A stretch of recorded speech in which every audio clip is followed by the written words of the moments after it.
We can, oh, we're good, we're live, okay.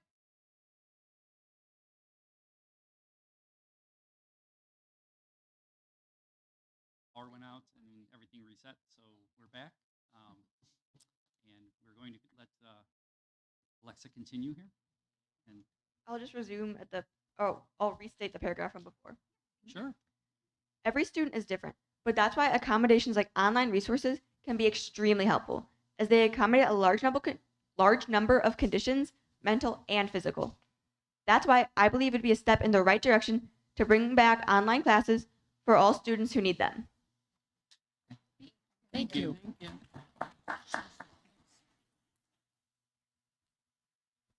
Mayte Bema. Hello, SD308 board. My name is Matei Bema. I am a freshman here at Oswego East High School, and you might recognize me as I was here back in February to talk about the student-run protests against ICE. I personally suffer from ADHD and anxiety, which I am actively being treated for. Yet it impacts me daily. I suffer from procrastination, as it sometimes gets to a very bad point where I cannot focus on my work in the given moment. So I'll push things for later, and I think that this is a thing that many students here in the SD308 district can relate to. That's why when I went to take one of my classes as an online course after school, just as many others have done within the previous years, I was disheartened to learn that even though I know people personally who are taking it right now, they will no longer be offering it for future students to take as an initial course credit. My main focal point here today is to make sure our district begins to take more initiatives to support students with needed accommodations, starting by online classes being offered again for the next and following school years. I believe that a few papers have been handed out to you guys. That I started a petition about 1 week ago, or last Tuesday, and already we have amassed 130 signatures.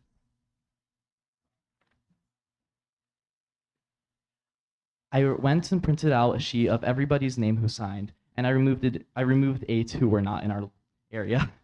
So that should be about 122 signatures from people in our local area who would like to see these courses brought back.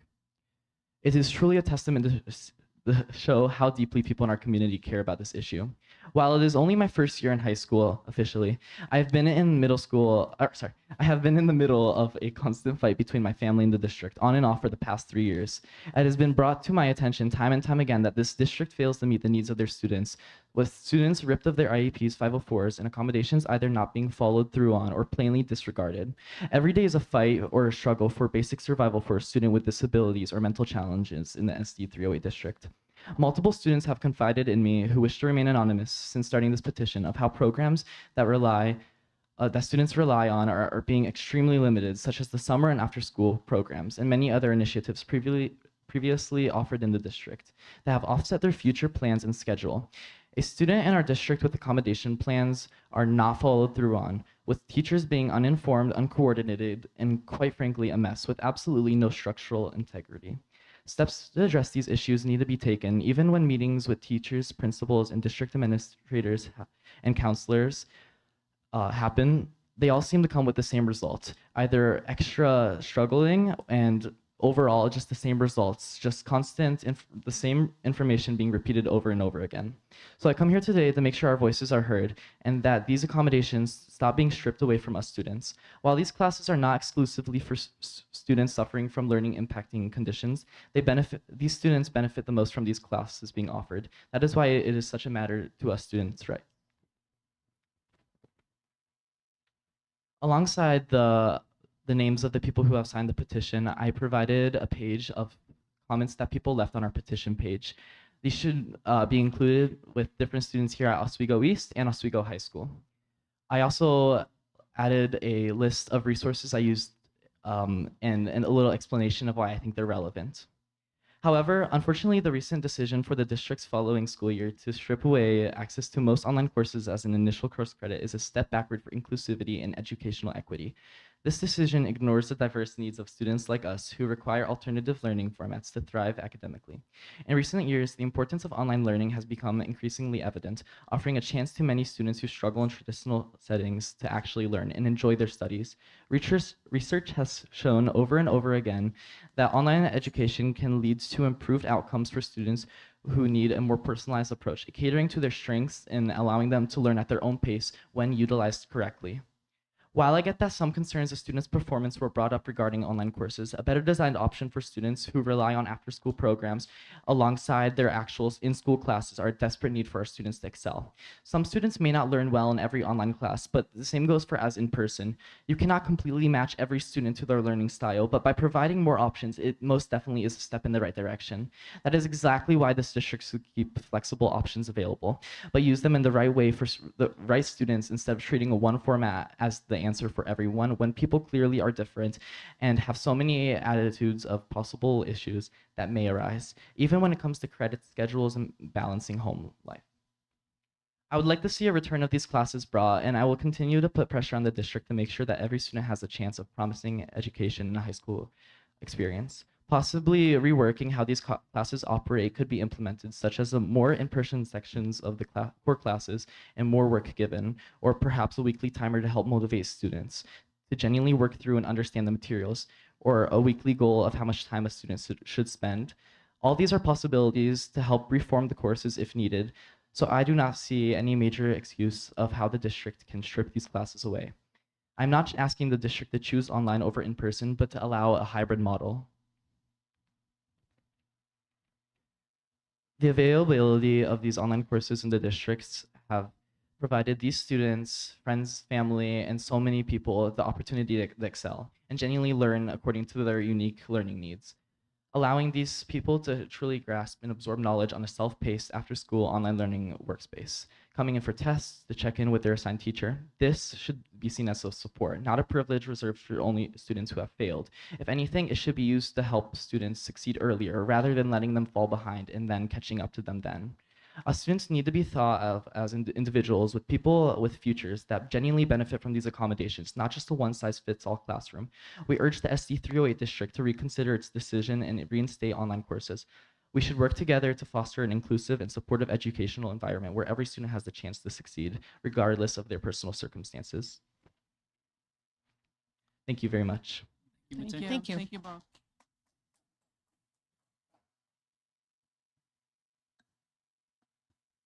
Jessica Quintero.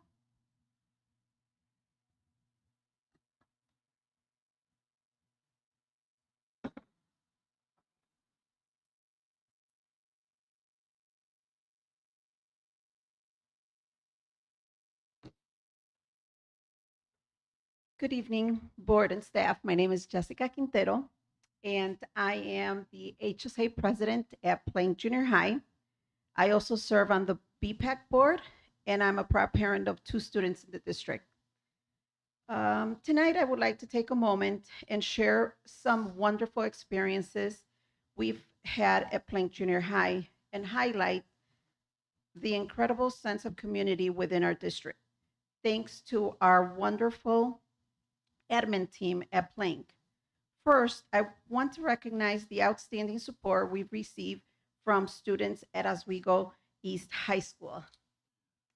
This year, the high school volunteers have helped tremendously with our HSA events. We want those parents to volunteer, but sometimes that doesn't work out. So our high school students have helped with our school dances, our hot chocolate run. Their willingness to give their time and energy has made a huge impact, and we are incredibly grateful for their help.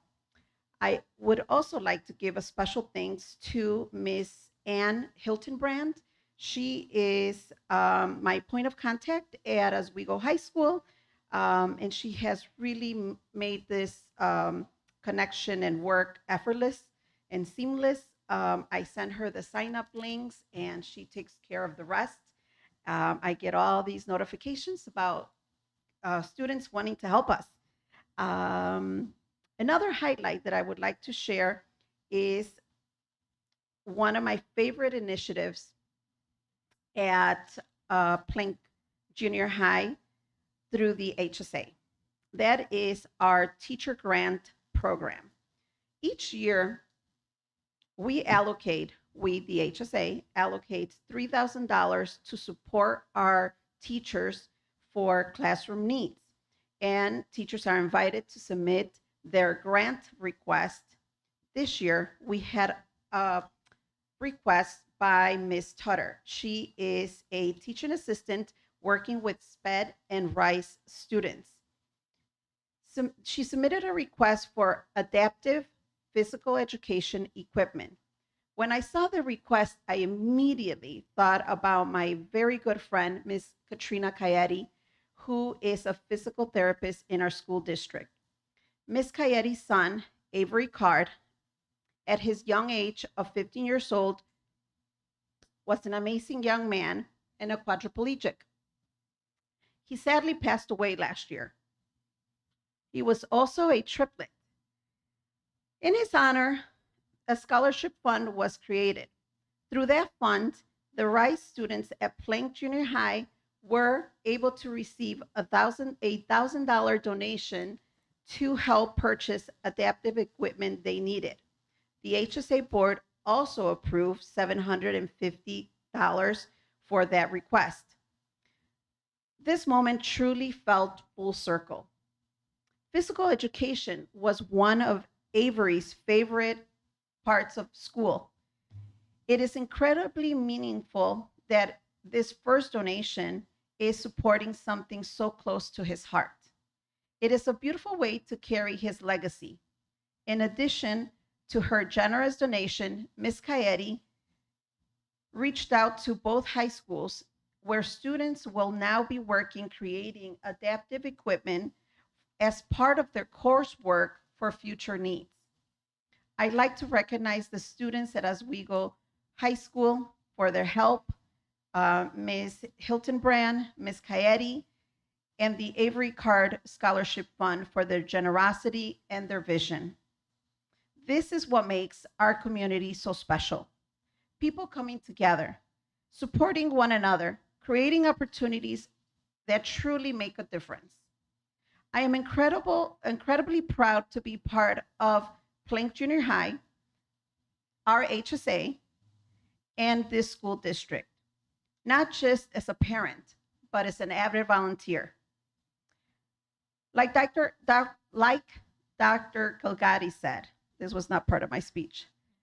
I added it. With teacher appreciation around the corner, if anyone, any parent or community member is wondering how to show their appreciation for our staff at School District 308, all of our staff, you can volunteer at their kids' schools, support their PTOs, PTAs, HSAs by being involved and by donating to the many events that we host each year.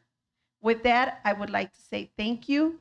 And I am sharing, so Avery, a little bit about Avery. He was, this kid, it was amazing. He played lacrosse, hockey, he water surfed, he swam. He did a lot of things, and he was a quadriplegic. Ms. Coyetti is, with the help of Imagination Print, has come up with this hashtag, Live Like Avery. And if anybody wants to donate, the funds that are collected through this initiative will help other schools. Plank Junior High was the first one to receive it, but I cannot wait to see where this goes. Again, thank you so much for your time tonight. Thank you.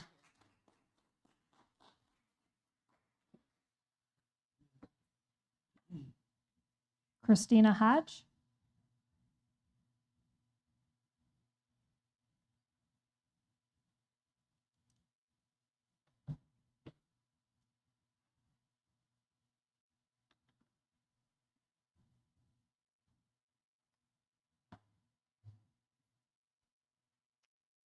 Hello, Christina Hodge, a community member here since 1999. Hello, Board of Education and Dr. Kilgotti. I'm here tonight to inform the community regarding some serious concerns that are happening in our district. I'm going to assume that the Board of Education is aware of the following information. The Illinois State Board of Education has launched a new cyclical monitoring system that's going to oversee special education programs.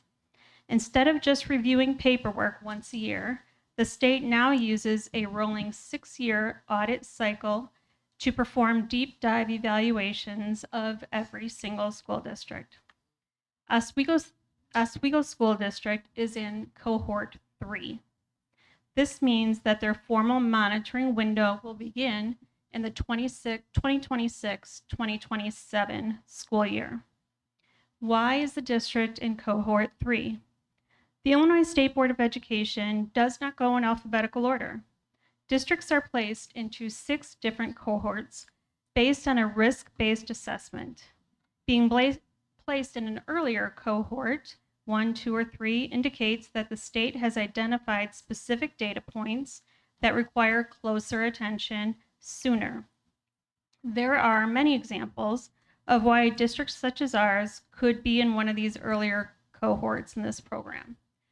Some of the examples could include performance gaps, recurring issues with meeting legal deadlines for evaluations and secondary transition programs or plans, state complaints, a history of formal complaints or due process complaints where the district was found to be out of compliance, equity concerns, data regarding how the district identifies or supports specific groups such as minority or underserved students.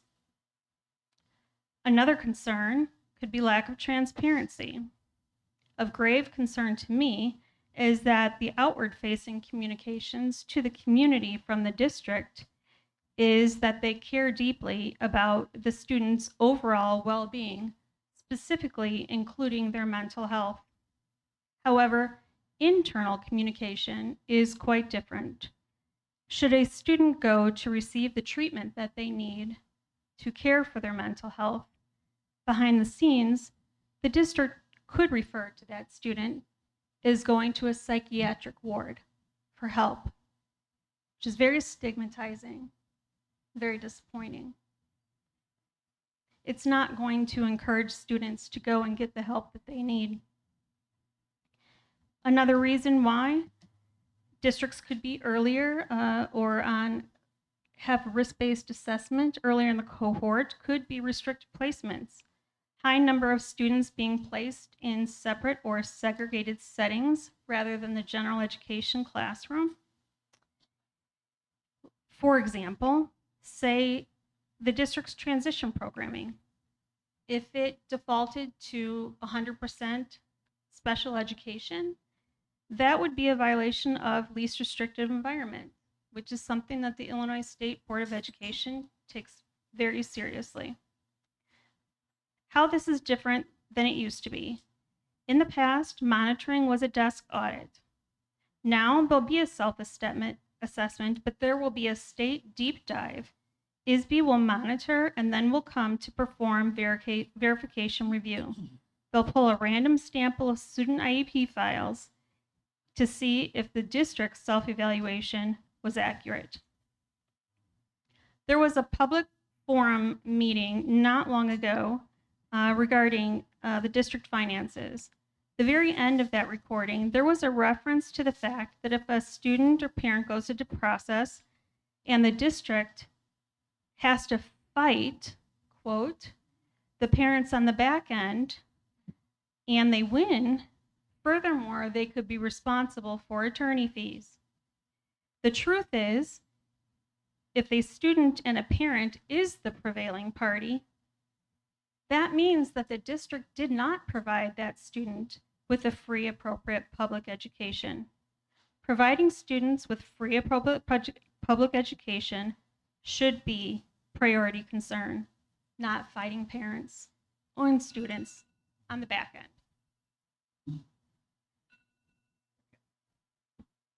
Thank you very much. Thank you. Thank you. Thank you.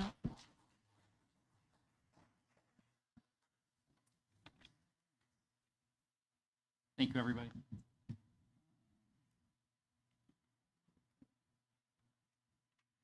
Sorry.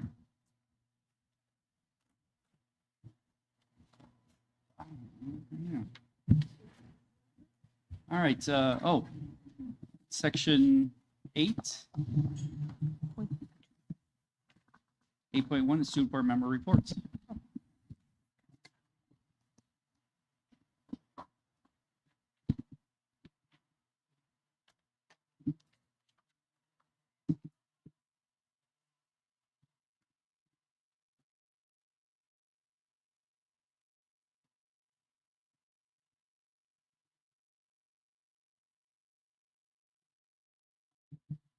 Good afternoon, board. Just want to thank everyone for being here.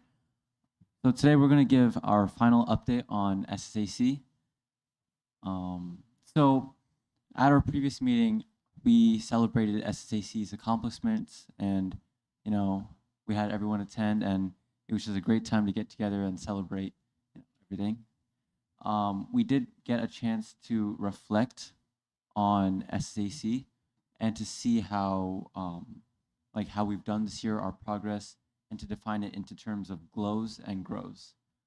So in terms of glows, so what went successful this year, what we did right,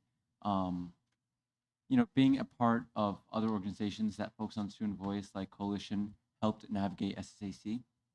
Conversations were specific to current student needs.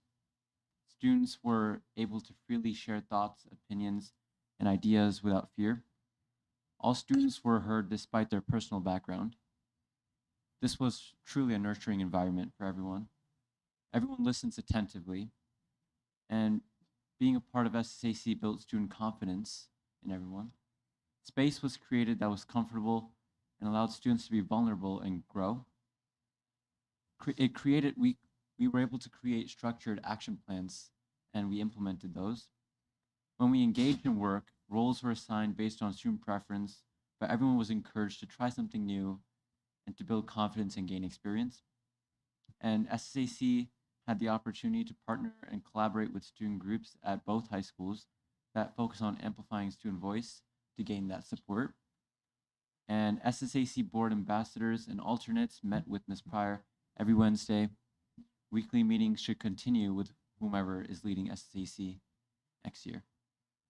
And this overall helped us stay organized and prepared and practice leadership and preparation for meetings with the entire SSAC group.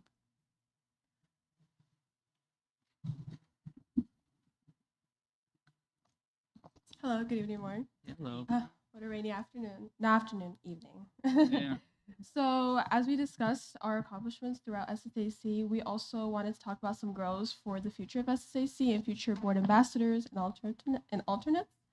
Some areas that we looked at was attendance. SSAC is full of very talented and involved and heavily involved students who are in sports, extracurricular activities, clubs, organizations. So attendance was inconsistent, but we hope in the future we have multiple meetings per month, bi-monthly, but condensed meeting times that are shorter.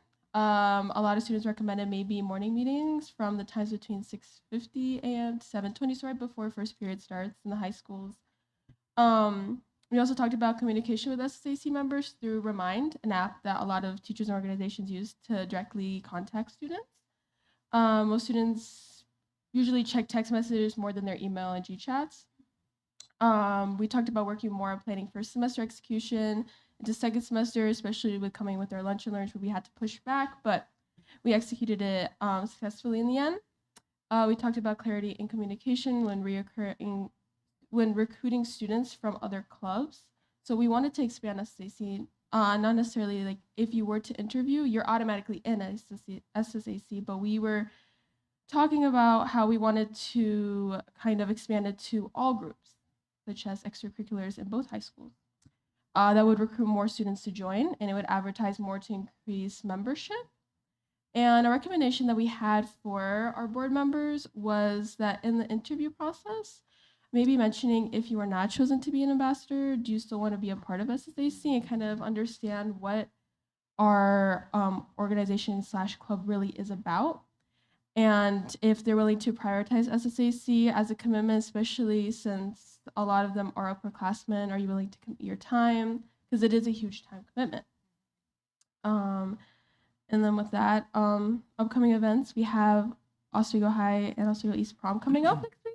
It's really exciting. And then we are followed with our graduation the next week.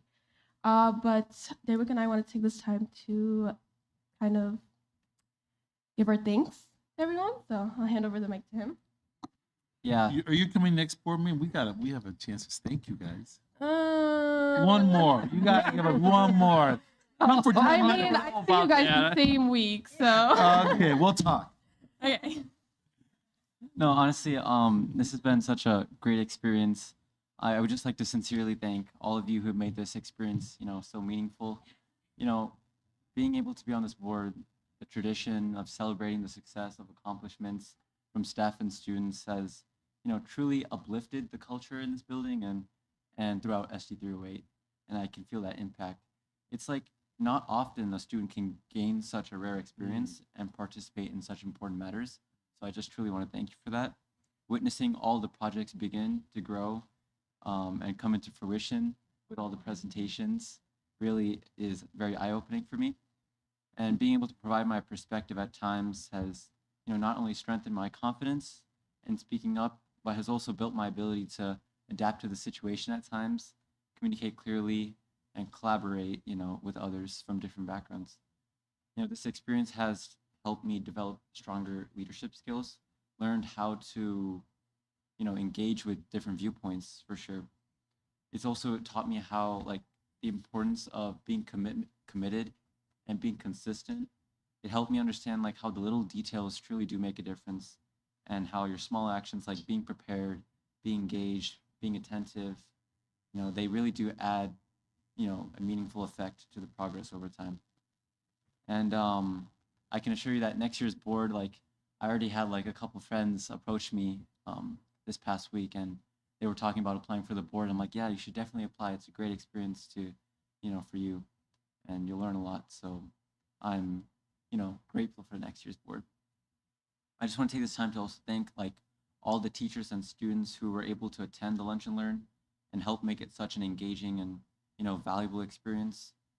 Thank you to Ms. Pryor, Dr. Waller, Dr. Campbell, and even Dr. Mitchell for your mentorship, guidance, and constant support throughout this journey.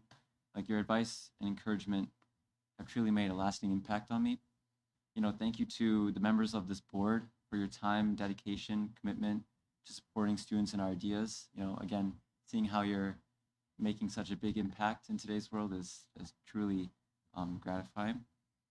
Thank you to even all the members of SSAC for the work that you put in, the ideas that you shared, the passion that you bring to every meeting.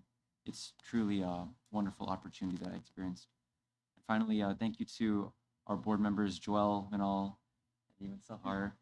I truly couldn't have done this without you. I'm gonna miss all the time that we had together. I really do appreciate the memories we shared and the work we've accomplished this year. But it's truly been an incredible opportunity to work alongside you. And good luck in college. And thank you, everyone. Thank you. I could say the same way about Dayway and Manal and Joelle as well. They were so amazing to work with this year. But as my SSAC board notes and updates have come to an end for the very last time, I just want to take this time to thank every single board member here on the Board of Education of SD308, my teachers, and team for helping me throughout my growth this year and the years before this. Becoming a student board ambassador has been nothing short of amazing. This opportunity not only gives me the opportunity to voice concerns I personally have, but also the concerns of many students across my own high school and district. This opportunity has allowed me to be the voice for students who might not always feel heard or seen. It has brought me into the spirit of conversation that at times are joyful and at others uncomfortable, but that's where I feel I have found a new sense of growth within myself. This position has not only allowed me to work more closely with the student body, but has also helped me to fully understand what it means to be a leader in my community. But I would have never done it if it weren't for the teachers in those classrooms I walk into 5 days a week, where it all started, especially 4 years ago.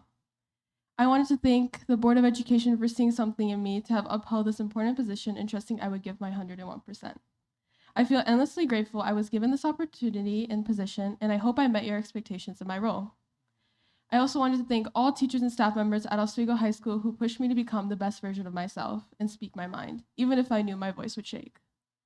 I want to personally thank and shout out my amazing sponsor for SSAC this year, Ms. Pryor, who has worked endlessly to make sure every student feels rightfully present in any area, in any building, and in any room. She truly has and will leave a legacy in this district and is an inspiration for many, and I will always carry her words of encouragement and coaching with me as I go into college. But I would also like to emphasize to students who might be watching or listening at home or here today that as a student, if I had listened to every no, or if I'd given up every time I was not acknowledged, I wouldn't be where I am today, sitting here. Throughout this year, I've witnessed many students use their voice, and it warms my heart to know that every student is willing to always speak up when they feel they need to, and they have their teachers right behind them to support them. What more can I say than that I'm proud of every student who has dared to come and voice change. It truly is inspiring, and I am grateful I have been present in this room to see it all unfold. With that, I want to emphasize to students across the district that your voice matters and you are the future. You're the ones to push change and to make change happen within not only your school community, but anywhere and everywhere you may go in life. So as I graduate in exactly 2 weeks and 5 days, as of today, I'm not counting. I hope I leave behind a message that whoever it may be sitting in this chair next year fully embodies what it means to be a leader and someone willing to speak up for those who can't. Thank you so much, everyone. Well, we'll see you in 2 weeks and 5 days. Yeah, excited to see you guys there. Yeah. I did have a question because you brought up, ways to improve. We were actually talking about that right after the interview process. What could we do better? How can we make it a better environment? How can we help you shine? Anything to add? No, I was just going to say thank you both. Yeah. You both have done such an amazing job, not only like your leadership with the student event, which was, obviously all of our board meetings are fantastic, but that was absolutely the best one, and I'm sure we all agree. But also your constant representation of not only your own voices, but the voices of your peers, which was great. And then I think the thing that I was most impressed by with both of you is like how comfortably you inhabited your roles and how you just felt so confident in asking questions and like even no offense, Mr. Obafemi, we love your financial presentations, but I was actually really surprised that you all like had some follow-up questions for him, things like that. So just thank you for being so engaged and you both did a beautiful job. Absolutely. And congratulations on graduating in 2 weeks and 5 days. I'm not counting. Well, if you think about anything that we can do better in the interview process, just let us know. Shoot us an email. Yeah. Because you're going to be thinking about that. 2 weeks and 6 days. Any well, thank you again. Thank you, guys. All right. 8.2, board member comments.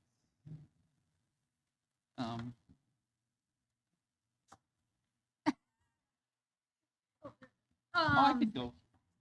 That would just be So random. last week I got to attend the Epic soccer event, which was for junior high and high school students. Oh, actually, it was for students of all ages. It was a really cool event, and I also attended the Best Buddies Walk on, it was a Saturday, which also was really fun. I only made one lap, so y'all can come next time and beat me. And then Epic is also hosting an event on Wednesday for dealing with finances and special needs children and what you need to do to prepare. So if you're interested in joining that, it's online at 6:30, and the information is on their Facebook page. That's all I got. And so I've attended a lot of track meets the last couple of weeks, and I'm really excited about that. The girls' track team, they are doing an amazing job right now. So they actually have a meet this upcoming Friday, but they did an incredible job last Friday. Also, I'm excited this week to attend the National Honor Society. And so I get a chance to celebrate an inductee. And I'm excited about that as a mom. I just want to talk, address our student ambassadors. Thank you so much. Early on in my leadership, I had a principal who would open up all of our meetings and would say, "How are the students?" And we could not talk about anything else until we talked about our student needs. And so it reminds me of that every time I listen to you all talk and share your thoughts, your opinions, and how we can be better as adults, because really we have to orient our decisions in you. And so thank you for giving of your time and making sacrifices, because I know you can be other places, but you choose to be here and helping us to make informed decisions. So thank you so much. I don't have anything. I have to reiterate what everybody said. Thank you both so much for all of your time, all of your effort. We know it's not easy. We know it's not always fun, but you definitely contributed probably more than you even realized. So again, thank you and good luck. And we'll see you. We'll see you. Yeah, exactly. The other thing I just wanted to bring up real quick, I wanted to give props to the people that put together the College and Career Fair a couple weeks ago. I stopped by. It was here at East, and it was huge. The gyms were both filled with colleges, and the community room downstairs had careers. I thought it was very well attended. I thought it was very informative. There were lines in front of certain colleges. Not so long in front of others, but I think it gave everybody a really good opportunity and a really good exposure to a lot of different schools that they might not otherwise have seen or considered. So again, congrats to everyone who participated in that. And that's all I have. All right. I think the Gear It Forward team is heading down to Worlds tonight. That's right. Yeah. So safe travels through the storms and good luck at Worlds. And last weekend, I had the opportunity to attend the Prairie State Middle School Concert Band Festival, where I saw Thompson's 7th grade band. So thank you to Mr. Daniel and Miss Kleinmeyer. They sounded great. And I know the Trauber Wind Ensemble also performed and did a great job. And I know Dr. Maxwell and Mr. Kano from Trauber were some of the coordinators for the festival. So thank you for doing that, both for the arts and for the kids, and well done to all the teachers and the young musicians that participated. This past couple of weeks, I attended the Plank Play, A Night Under the Stars. It was sweet, smart, funny, well acted. They were very talented. And what I will say is that they haven't put on a play for like 3 years, and they came out, roaring. Hopefully they could continue doing that. College and Career Fair was great. And you know what? I want to add to a little bit of the, you brought up a great point, and so did you, that, your impact was probably more than you probably know. Oftentimes when we're having discussions, we can't talk more than, one-on-one. Your voice is referenced. So we, but Dominic, so not but Dominic, but, and Dominic. And Dominic, so I just wanted you to know that. So we take everything you say, we try to absorb it. So It makes it past these meetings. yeah. So We talk about you behind your back. That's what he's trying to say. oh, In the group. that was in the yes, yeah, absolutely, in a well-intentioned way. In a good way. So I don't think there's anything else. 8.3. We're having our continuation of our board protocol discussion. Yeah. And Heather will be leading Yeah. us today. All right. So last time we did this was, I believe, last month. We talked about how the agenda was developed. Now we're moving on to protocol number 2, which is about asking questions about items on the meeting agendas. So I think most of the crowd that we attract at these meetings knows the rules, but the meeting agendas are released by, I believe, Friday before. And so we get a chance to look at that. As board members, we try to get our questions into the district leadership in advance so they have the data that they need to answer the questions when the board meeting rolls around. So just for the protocol, asking questions about items on the meeting agenda. A, whenever possible, board members will contact the superintendent with questions on the agenda prior to the board meeting. B, board members understand that although they are asking questions prior to the meeting, they have a right to ask the questions at the meeting as well. Board members have the option to ask a question prior to the next board meeting if doing so helps with meeting efficiency. And C, board members will request data in alignment with the strategic plan. Data shared with one board member will be shared with all. Interpretation of data should include input from relevant staff or experts when needed. So that just kind of sums up, first of all, like what our process is when we do look at those agendas. We have the opportunity to ask questions, and it's just so that we kind of so the district team has an opportunity to prepare their data and their response, but also so we all don't ask the same question 6-7 times. So board members, if anyone has anything to add or question or change or review there, then speak on up. Pretty simple one. I think the only thing that I'd add, just for everybody else's sake, is that a lot of times we'll bring up questions in a session like this, and whoever the respondent is will have an answer prepared, which sounds like they may have been asked prior to, and chances are they have been. To your point, be Dr. fair, Martin, we'd like to have the discussion so that the person being asked the question has the time to prepare an appropriate answer, so we're not hitting anyone off guard. And it just ends up being more efficient and more informative. I think it also provides good opportunities for follow-up then if it's going to lead to a discussion that's relevant, or if it's going to kind of meander into something that might be more appropriate, like at a different meeting or with a different topic.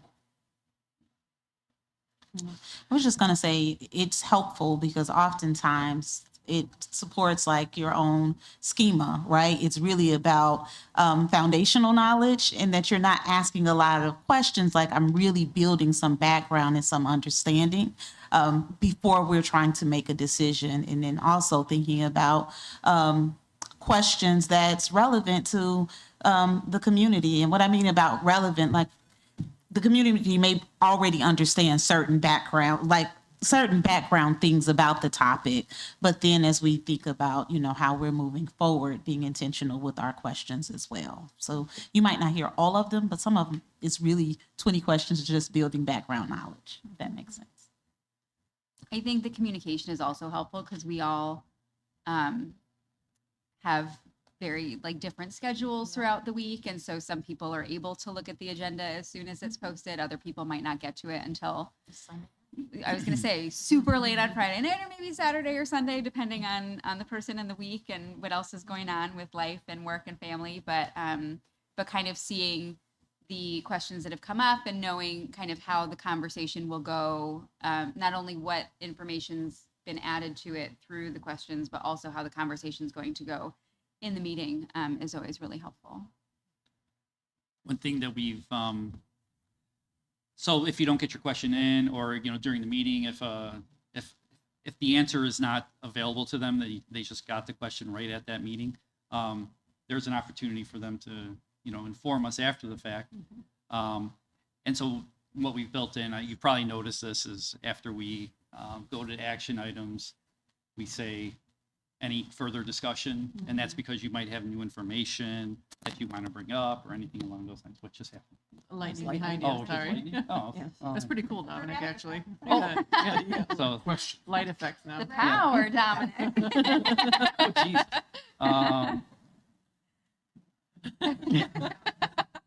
So there's, so that was something that we changed. And the other thing is I'm going to bring Dr. Legati into this discussion a little bit is, sometimes, we get questions, or he'll get questions, and it's not clear, kind of like how, like the interpretation part, right? How can we help you? Sometimes there's going to be follow-up, and it's important for us to kind of give that context before they answer a question that they're not sure what they answer. and spend hours doing so, you know, that's one thing, a courtesy that we need to make sure we're providing. I also, Yeah, go ahead, Amy. I was going to add, I also think having been on the board for 3 years now, and then having watched the board prior to this process or this protocol really builds like a good relationship and trust with the district administration, that when we're coming prepared to the board meeting, they kind of know some questions we might ask. If we have big questions, they're not like on this like surprise about the questions, or feel like put on the spot in regards to the questions that we have. That being said, you know, I often ask questions that I didn't have Sunday night, but I have Monday night because I've heard something else from the board or something popped into my mind. That's natural. So yeah. Yeah, I want to just say that our posture is one of success for our students. And so the power of the board and also the public. And so when questions come in, it really helps us really vet our ideas and make sure we're working towards. And if something is, we don't know, we'll say, we don't know, and we will follow up and do the best we can. And if it's something that needs to be delayed, which is why I would say that often, sometimes we do take more time on certain decisions because we want to make sure we're able to get to the right, or at least develop in the right direction that we can reflect on future. So I want to just offer again, both for the board and just say that our team really appreciates the questions. And we also worked, and there was a comment about the strategic plan and alignment, which is that with 17,000 students, we could get 34,000 parent questions in any day. I'm not recommending that, about a particular topic of sorts. So I think it's always, we as a team always have to vet where is that question landing and what is it related to in terms of prioritizing the time, because time is not limitless. And so when we have to work very hard, our team, to ensure that when we get questions, is it aligned? Is it the questions at the right place? Which is different than the particular topic, but I'm going to say that the board questions are always related to helping us. Is this connected to the strategic plan? Yes, no, thank you. And I think just for some additional context, if anyone is watching that is not frequently watching, we are like one of the reasons this is necessary is because we're not allowed to just get together and discuss this stuff without being streamed because of the Open Meetings Act. So we can only, like Dominic alluded to earlier, I can call Dominic and have a conversation, or I can call, Mary Jo and have a conversation, but we cannot have board conversations. It is a two-person conversation, and that is it. So we don't really get to have prior discussions or kind of reach any consensuses. And like I said, with all of us on different schedules, like even if we wanted to find out what everyone was thinking about any particular item, that would not be possible. Like I don't even, nobody would have that time to do that. It would take a month to figure out where everyone stood on something. But just for that context, so it kind of is a way that that these processes are streamlined while still, staying within the bounds and requirements of the Open Meetings Act. Any other discussion on this, or? Okay, we're trying to keep this to about a 10-minute discussion or less. Okay. 9.1. Approve consent agenda. Man. Thank you. All right, can I have a motion to approve the consent agenda, please? I make a motion to approve. Have a good night. I make a motion to approve all items under consent, including 9.1 minutes from the Board of Education meeting on April 13th, 2026, open and closed sessions. 9.2 to acknowledge the FOIA requests received by the district. 9.3 to approve a resolution to request Kendall County land cash in the amount of $543.55. Second.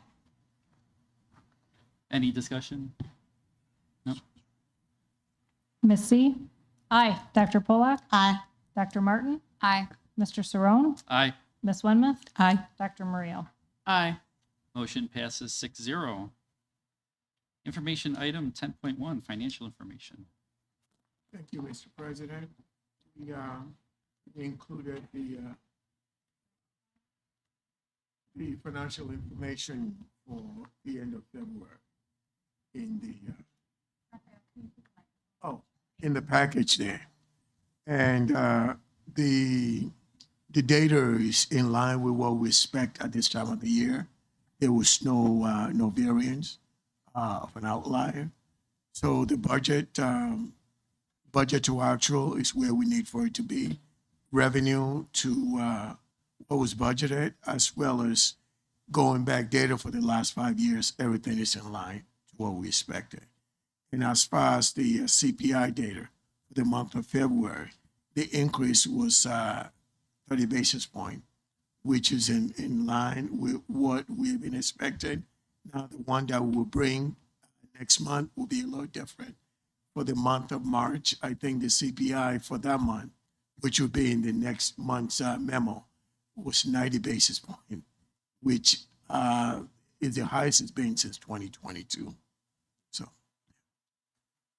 And mostly due to oil prices and absolutely. Yeah, I think that was, yeah. Absolutely. Oil price, You're ringing energy the bell. prices is the big driver of that increase.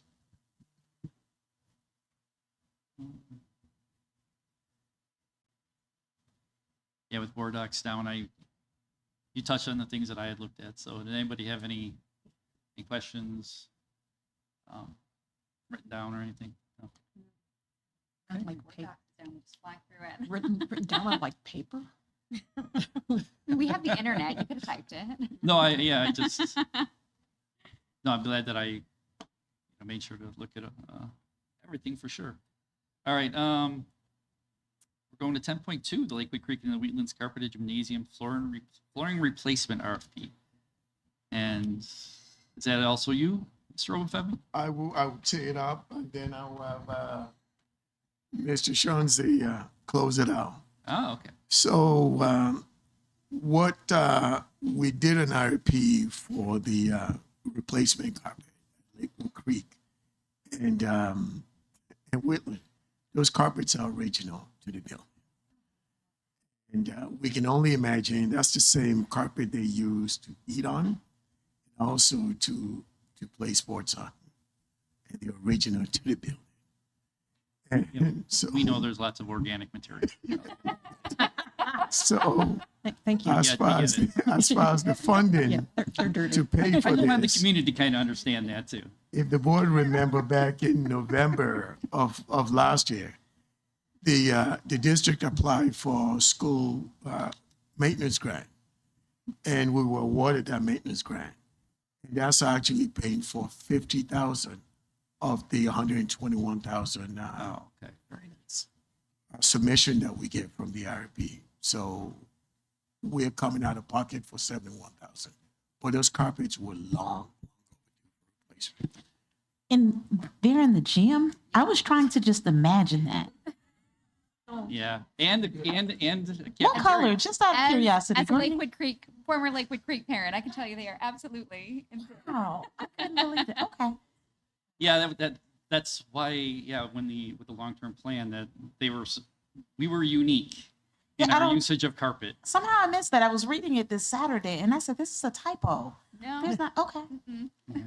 What is the reason we put carpet in the elementary school Jim? It was gym? in It was comparison? cheaper. it was Easier to probably vacuum. It was the just- thing to do, yeah. It was probably just Question? capital, Mhm. I think back then it was also a safety feature. They thought the carpet it might be somewhat softer for the smaller children, Mm. K through 5. But yes, please. I will have to say That was a short-lived, it was value engineering, Yeah. is what I would say. Mhm. Value engineering is when you're building a building and you're looking for every single way you could cut corners and save money. So the space wasn't repurposed. It's not in a repurposed space. Oh, That's now no. the gym. No. No, it's the gym. Okay. That was the intent. I mean, don't they have grass? It's the only 2 gyms tennis that we courts? have that have ever had. We're carpet. fancy. I have spent some time at a grade school in Yorkville that also has carpeting. So yeah, in their gym, it's not just us. Not that that's anything to be proud of, Not going but to be us any it's- longer. that's right. Yeah, let's just to confirm, we're replacing it with flooring, correct? That is correct. Not- Not like shag or anything. Not like was- marble. I was marble. I was wondering why it kind of leapfrog some of the other items, but it sounds like we had a It's grant. just- yeah, so it's just- so it was- essentially it's it's I actually have one of my team members in the finance department who went to the school who remember playing in the carpet. And playing along to the carpet. Okay. So, Yeah. Her and her daughter have both experienced the Wheatland. Okay. Yes, All right. Generations have enjoyed these gyms. not for long. Hopefully. Well, To the end of an era. I've asked my questions. Anybody else? and to Dr. Kogadi's point, I think is important to point it out that we are replacing it with vinyl tile. We're not doing anything fancy. They will last longer and they're easier to clean and they're easier to make shine when you get in there.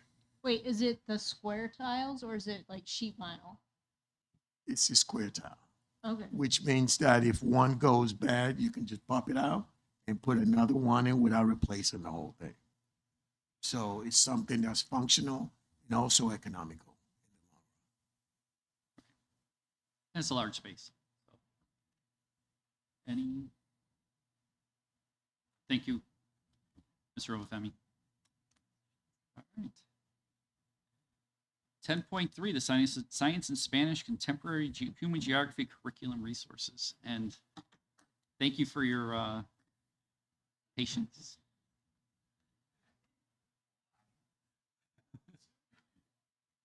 Better hurry in case the power goes out again. Yeah. All right, so hi board. We are representing the science and the multilingual courses that we have gone through and done our stage 1 and stage 2 this year. And we are looking to inform you on the resources that we would like to move forward with. Oh, I have a clicker. So I'm Dr. Jen Cooper-Wells. I'm the Executive Director of High Schools. This is Kelly Waldron, ML Program Coach. John Roth, Science Department Chair at OHS. So when we're going through and we're looking at our curriculum and we're looking at our scope and sequence curriculum maps and looking at our resources, we really want to make sure that our resources align to our students. So we want to make sure that it's the rigorous, that it's aligned to standards, but that it also is going to have that culture and climate aspect so that when we are looking at our resources, we want to make sure that the students see themselves, but also that we are providing resources that are accessible to all students.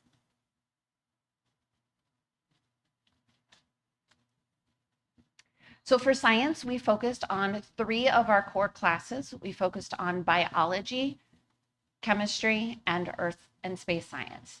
And so our review team was very large. We had myself, we had the AP of Curriculum Instruction from OE, Kurt Loxko. We had a dean, we had both department chairs, and then we had a variety of science teachers representing all of the different courses, and then also having multilingual and special education teachers involved.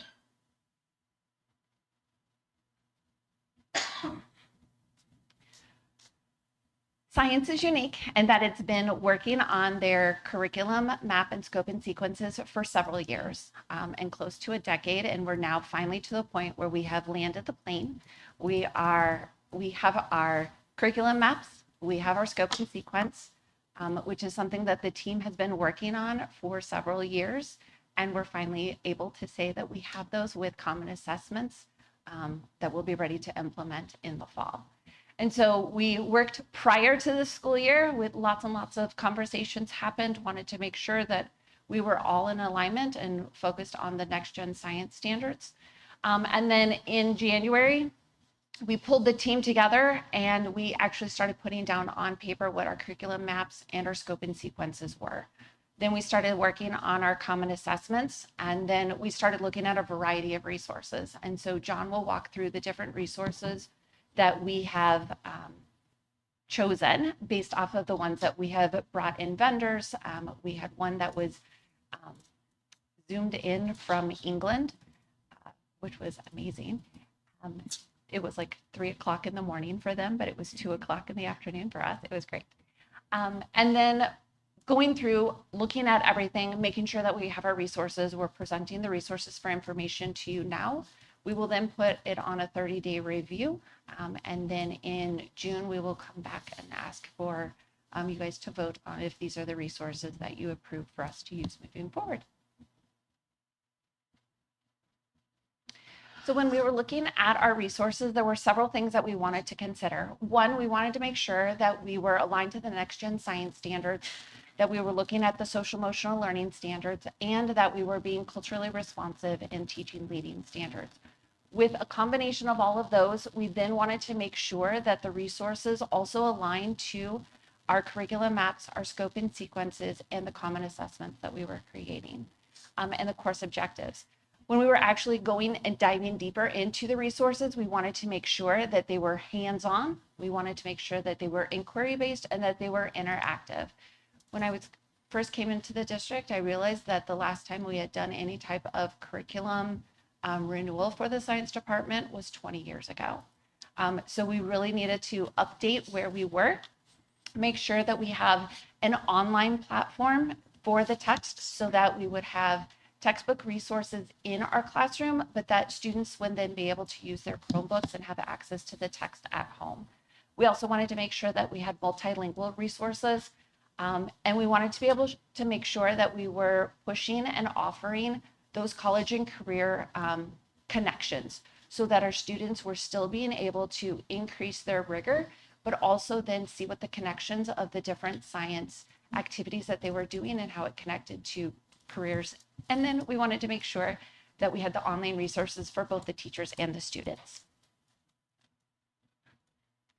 I'm going to turn it over to John. He's going to walk you through the 3 different courses. Good evening, everybody. All right, we'll start with biology. So with our biology team, we have Mr. Scott Johnson, Ms. Brittany Campos, and Ms. Katie Ludolf. 2 resources are being proposed for us to adopt for our renewal cycle. One is going to be Biology Now by Norton, and then a secondary resource from BioZone, which is biology for the NGSS. Moving forward with both of those, there's going to be the actual text, the physical text, and we will have the online platforms. So just as a quick overview of what we really like about it is the fact that they are truly aligned to NGSS. They're written from the NGSS spotlight, right? And so we're going to see story-based, phenomena-based anchors at the start of any unit, chapter, topic. And that way kids have something to continuously refer back to as they're learning and engaging. So we have different progressions throughout each of the different chapters of our biology, and we have created our scopes and sequences in order to use this resource along with it. But it is also not the complete driving force, so it is something that is going to be supporting both our teachers and our students to be able to be successful in the program.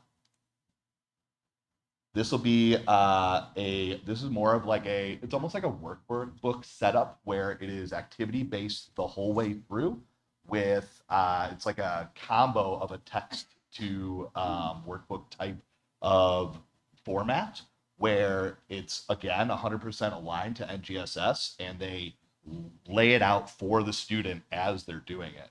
So they see what the connection is to a standard, to an objective, as they're progressing through anything that they're doing within it. And moving on to our, here's the money stuff. So here's our projected budget. All the quotes that we have received at this time are linked in there for us.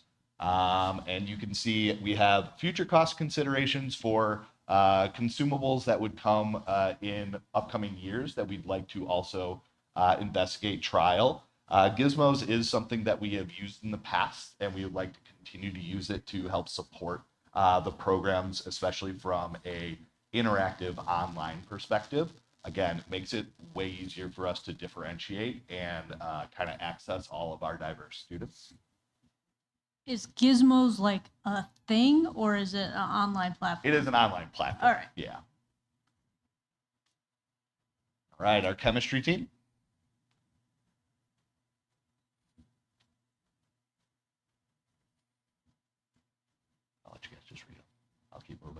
So this is Living by Chemistry. So we're looking at their 4th edition. This is from BFW Publishers. This again will be a physical text and online ebook with platform that'll be able to house student data for how they're progressing through, again, our NGSS. This is the author here is actually one of the writers of the NGSS. So it's a absolutely great resource for our efforts here. So that first bullet point is very lightly stated, right? So she wrote the NGSS. Again, it is from that perspective and that approach. It's going to be phenomena based. It's going to be story driven. Kids are going to be referring back and forth and learning more in an integrated way through the different through these different courses. And what's really special about the online platforms that we've been looking for is that differentiation and that ability for us to kind of switch between different skill levels and different skills that are being taught throughout, and then also having that access for our multilingual learners.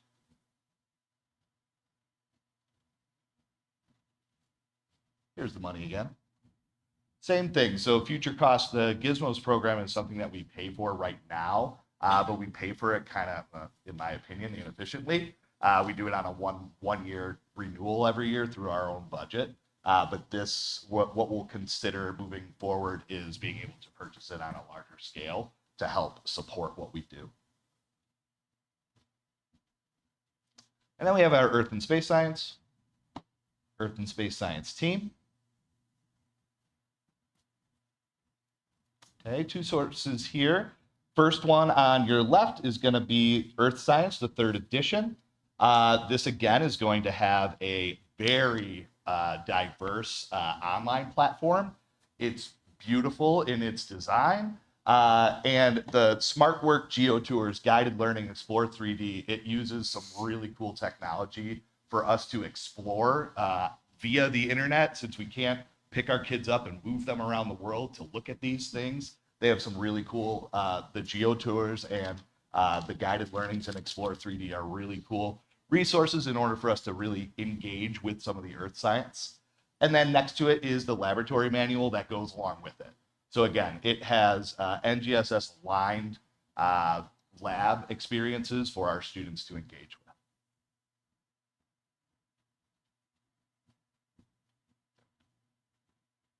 So this is just a little bit further information about what the online platform allows us to have.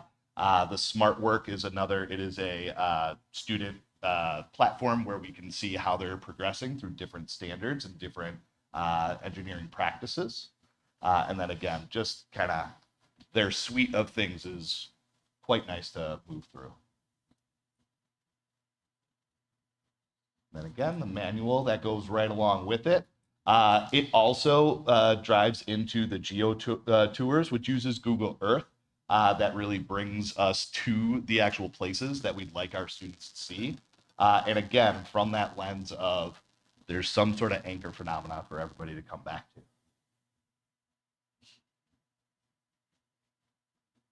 Money again. Gizmos again. So beyond what they have there, we also have been using this resource. If we find it to be something that we feel is no longer needed through this resource, then it's something we would consider not having. But it is, again, been very useful so far. I think that's going to end our sciences. And I'm going to turn it over. So before you move on. Yeah. Go ahead. No, go ahead. Wonderful. When you listed more than one resource, Sure. For example, for biology, are you talking using both of those? So or either or? The Biology Now, it would be, yes, we're requesting both. Okay. The Biology Now is your formal textbook online huge platform that again will house most of the data for our students. The other one is, it's not a laboratory book, but it is it's more of a lab guided activity book that, again, it's a cool hybrid between what a textbook would have and what a lab manual would additional. have. Okay, so, or like a work through book, yeah. You're not necessarily presenting options, you're presenting No, proposals. This is proposing what we would like to see. for it within our renewal that, as Jen said, it's been a little bit of time. So, Got it. And what's awesome about the biology one is it brings it up to modern age. So like there's a whole unit on the COVID vaccine and things like that. Like that's how recent it all is. And that's what our kids will be able to start engaging in with the resource. Awesome.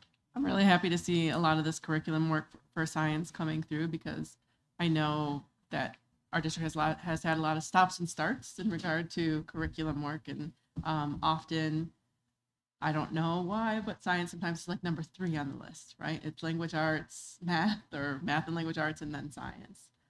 So thank you for all the work. I do have a couple questions that were coming to mind as I was listening to you present.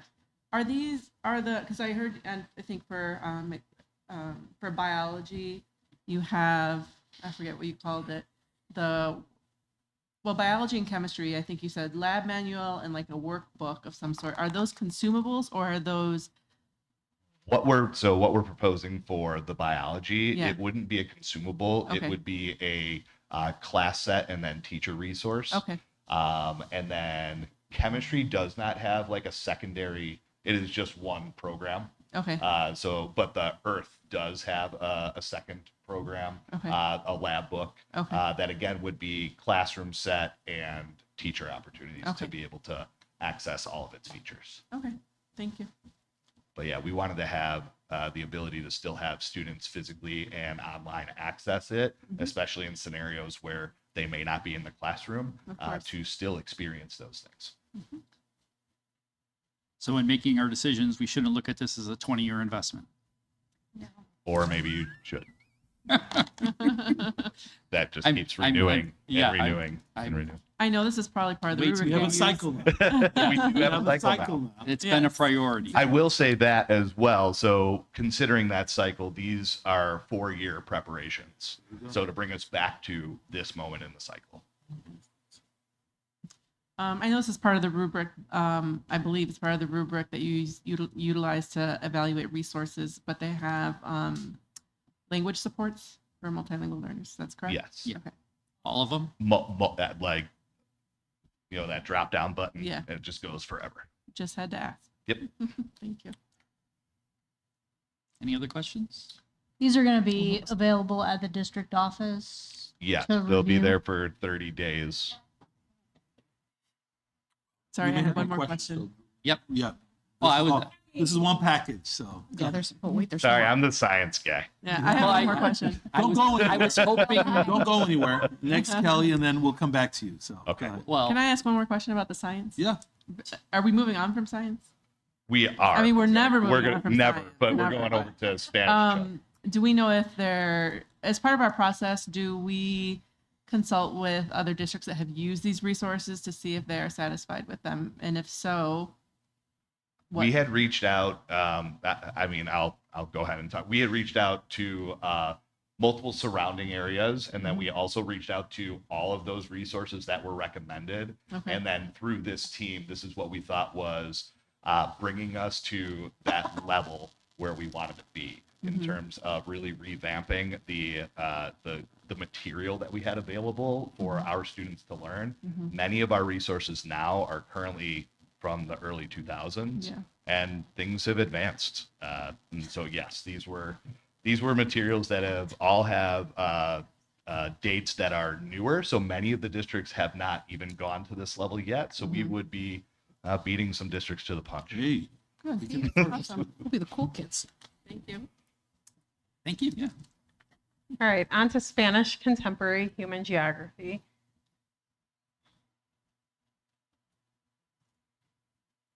This is our review team. And this is our staff. We had both the department chairs, teachers, gen ed, social studies teacher, and multilingual, plus both EL coordinators. Our process has kind of been a fast one. In the fall, you approved us to open our first ever Spanish chug to satisfy the TBE requirement that we needed to have. So we have rapidly worked on creating a scope and sequence, curriculum maps, aligning them to summative assessments. And we have reviewed 3 different vendors, and the team came back and they have come with a proposal tonight. And we're hoping that when we come back in June, it will be approved. Our Spanish chug is, there's a few things that have to happen. So first we have to have SLA standards embedded in this because it is replacing that idea of an SLA class. So we had to embed these within this course along with the Spanish language arts. And chug. So Spanish language arts standards are embedded within this course, along with the social studies standards. So we have all of those. And then we also have aligned it with the chug class, that is the monolingual class or the gen ed course. Chug is contemporary human geography. Yes, sorry. That's all right. There's other chug curriculum. So we also added our social emotional learning standards and our culturally responsive teaching and learning standards. The material that they chose, both of the novel, so that they could include the Spanish language arts standards, is from 2018, and the textbook that they've asked for. The reading levels are appropriate for high school, and that was very important that they weren't too low. With it being a Spanish text, the text is written in Spanish. They've both reviewed, are well reviewed, and they have awards. So our first is the novel Voices Sin Fronteras. And I will tell you, I don't speak Spanish, so if I butchered it, I apologize. This is the novel that they want to use to embed that Spanish language arts. And then this is the history book that they want to use, and it's Física y Humana del Mundo, and that's the Spanish version, and it matches very nicely with what they're doing in our contemporary human geography class. This novel is both English and Spanish, so it helps with translanguaging, which is probably the biggest part that they enjoyed. It is also vignettes, so they could take parts and pieces of all of it and embed it in different units within the entire scope and sequence.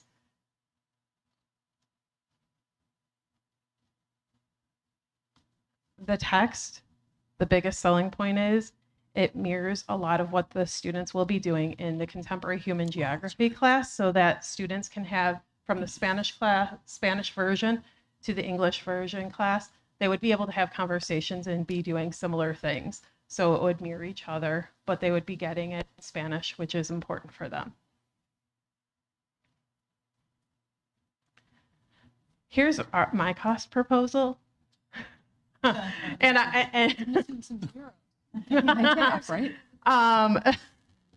So both of the links are both quotes are linked there, and the only future cost is actually to replace novels if they're damaged, but we did pick hardcover books in hopes that we don't have to replace them and that we take very good care of them.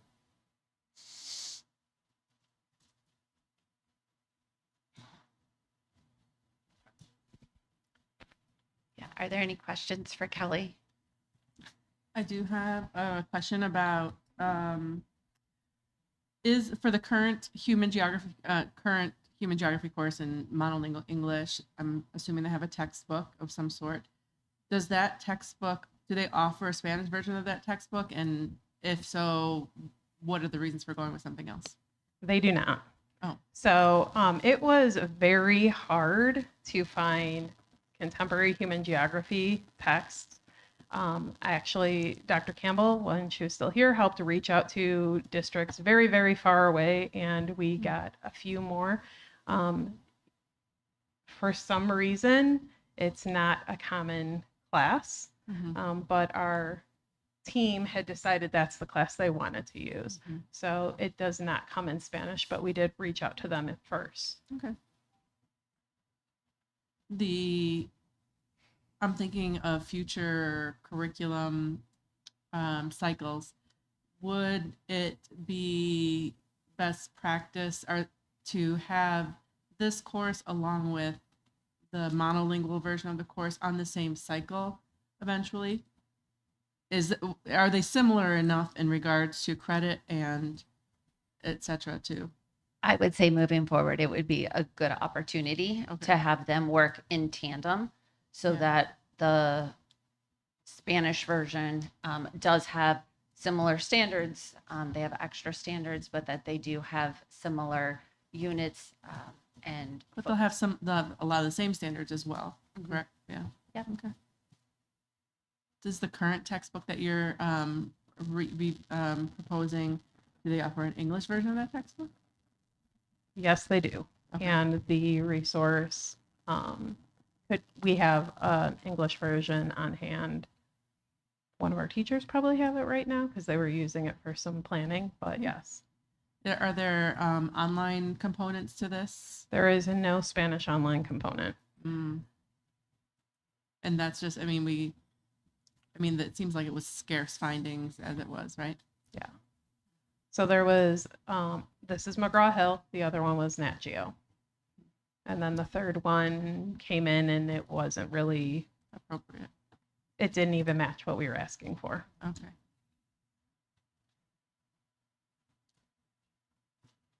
Okay.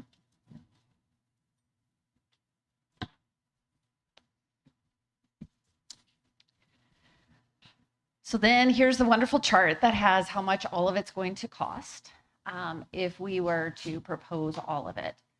For the biology, the chemistry, and the earth and space science, we looked at what we would consider like the Cadillac version, where every student would have a textbook and have the digital online resources. And the staff all felt that the students didn't necessarily need a book that they would be taking home, that most of them would just stick with their Chromebooks. So we did not go with that. We also then thought, what would it be if we just had the textbooks in the classroom and not have the 4-year option for the online component? And then we said, but what about those students who are sick or who might be on homebound or who want to learn more when they're outside of school? So we wanted to make sure that we had that online access. So that's why we ended where we did in terms of coming up with 3 options, but then really going in the middle where we had a hybrid between the textbooks in the classroom as well as the online version for the students with their Chromebooks. But all the students will be able to access the material online. Yes. And the books would just be a classroom set. Yes. Okay. All of the science. The science ones. But not would be available online, Right. but not I'm the sorry. Spanish Yes. ones. Yeah. Would we be using this curriculum for your honors chemistry or AP chemistry? Does it matter, or is this? So right now we've focused specifically on the regular biology, the regular chemistry, and the regular earth and space science. So essentially they would be using a different curricular resource. Okay. So when we're looking at moving into next year, we're going to move into stage 3 for all 4 of these course teams. And so during that time, we're going to need to train the staff on their new resources, implement the proposed resources if they get approved. And then as we are looking at our common assessments, we will then be looking after each semester, reviewing the common assessment data, and then making any adjustments and refining our instructional materials to make sure that when we are ready for the 27-28 school year, that we have an even more refined curriculum for our students to use.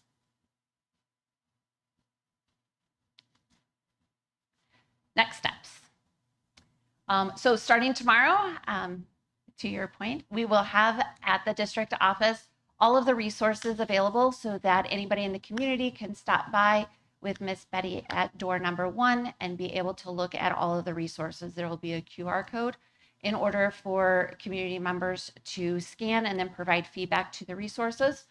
And then on June 8th, we will be back in order for you guys to vote on whether you're approving these resources to be used in Oswego School District moving forward.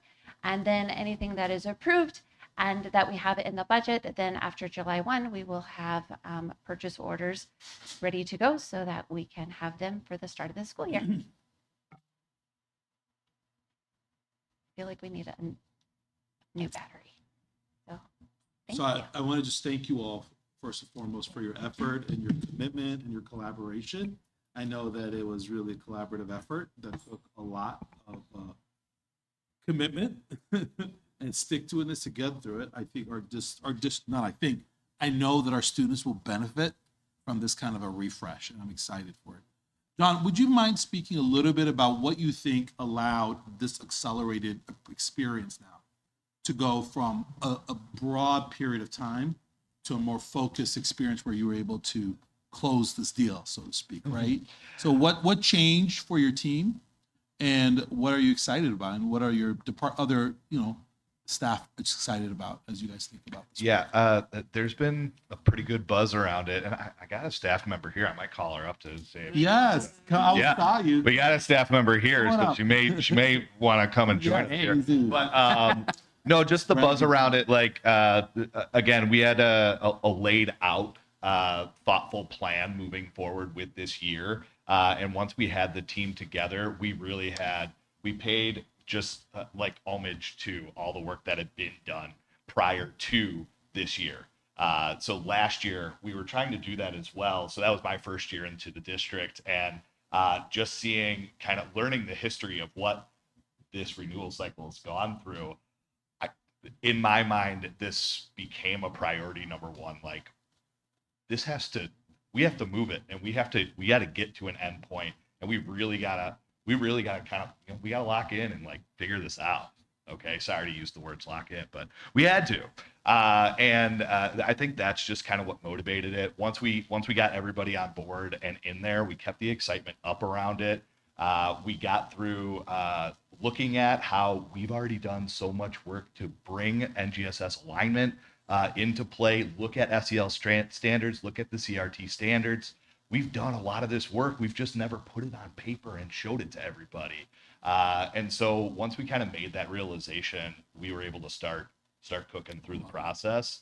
And then again, once we started seeing through our wheel here of where we're supposed to be, and let's look at resources, that's when people got really excited. Like, we could bring ourselves out of this kind of hole that we've been in terms of having a physical and online presence for our students in our classrooms. So I do think that really pushed the engine forward, and we were able to get the work done. We were able to meet very, very often, right? Which was very appreciated, and we were able to kind of bring it home. And I think we're in a really good place. This is Laura. I'm gonna let Laura speak. Yeah. Hi, I'm Laura Passy. I was on the Earth and Space team. I'm also one of the chemistry teachers. I just didn't participate on that particular team. For me, I think the biggest thing that helped to move this forward was, instead of having this be all the science department getting together once a quarter to work through things, we had a team of volunteers. So for each course, we had 2 teachers from each high school who wanted to be there, who had buy-in and were driven to see this thing come to completion. We also were very grateful that we were able to meet on a very regular basis. We had a couple of hours chunk at a time, and we had our subs paid for by the district. And knowing that we could do this and have the time to do it and just not have to try to rush through it, I think actually made it go faster. I'll also say what was really great about the process is the amount of collaboration that got to happen in that room. It wasn't everybody working in a silo on a given thing. So even though biology team was looking at biology resources, we were all looking at resources together and using and going through this checks process of saying, is it meeting what we want for our kids, right? Is it doing what we want for our students? And everybody got to weigh in on that. And I love that we also set up opportunities to bring the whole entire collective together, the entire science team, on like our SIP days to review where we've been and what we've done and get their feedback as well. So this has really been a very big collaborative process. It's worked Dr. out really Cooper nicely. Wells, did you want to add anything? And just thank you for your leadership as well. Thank you for those answers. You're welcome. I think the thing that makes it a reality is that we were able to bring both of the schools together so that we will have a common curriculum map, scope and sequence, and common assessments for all 4 of these courses. So that moving forward, if you're taking biology, chemistry, earth and space science, or Spanish Chug, you're going to have the same experience at both buildings. And so that was one of the key things for me is how do we make that learning be equal at those schools. So I'm excited. I have great teammates. Yeah, and I'm excited to see what our kids can do. Thank You make it sound fun. Thank you. It is fun. Thank you.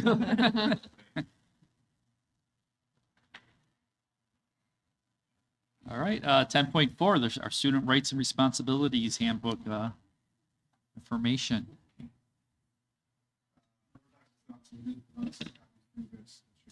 Yeah.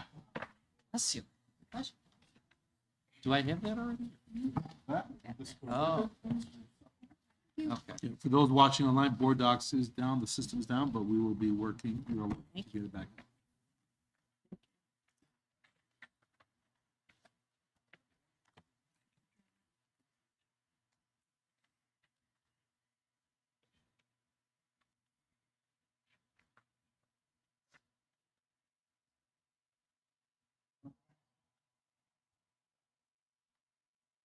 Board of Education, thank you for allowing us to present the Student Rights and Responsibilities to you tonight. We are required annually to update our student handbook, as well as provide the student handbook to any and all families within 15 days of enrollment or 15 days of the start of the school year. So annually, we take a look at this document. It does go back and forth with our legal team to make sure that we're incorporating any updated legislative changes and those types of things. So we'll kind of provide you with a high-level overview.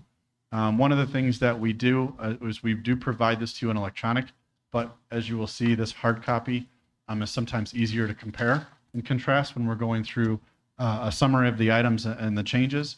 And we've worked really hard to kind of indicate where those changes are occurring. Okay. I don't know if we need introductions, but Jeremy Bell, Assistant Superintendent of Student Services, my counterpart here. Bailey Campbell, Executive Director of Student Services. All right. And as with everything that we do, we want to highlight kind of those alignment features with our values, our strategic plan, and the things that come to us every single day. All right, so just to kind of set the stage a little bit, our rights and responsibilities a lot of times is interchangeable with our student handbook. Similar to other districts, we have this kind of guiding document that really becomes our North Star as our buildings are working through a variety of things to support our students and our families every day. What's unique to us, we go 308, is our rights and responsibilities is really all-encompassing for all of our schools across the entire district. So we don't have individual student handbooks that differ between building or level. This really becomes our guiding kind of administrative procedures, if you will, rooted in, that day-to-day operations application for our buildings. So when we talk about what that looks like, we really want to have that, whole perspective from how our community interfaces with this document down to our individual students who are seeing themselves in this document.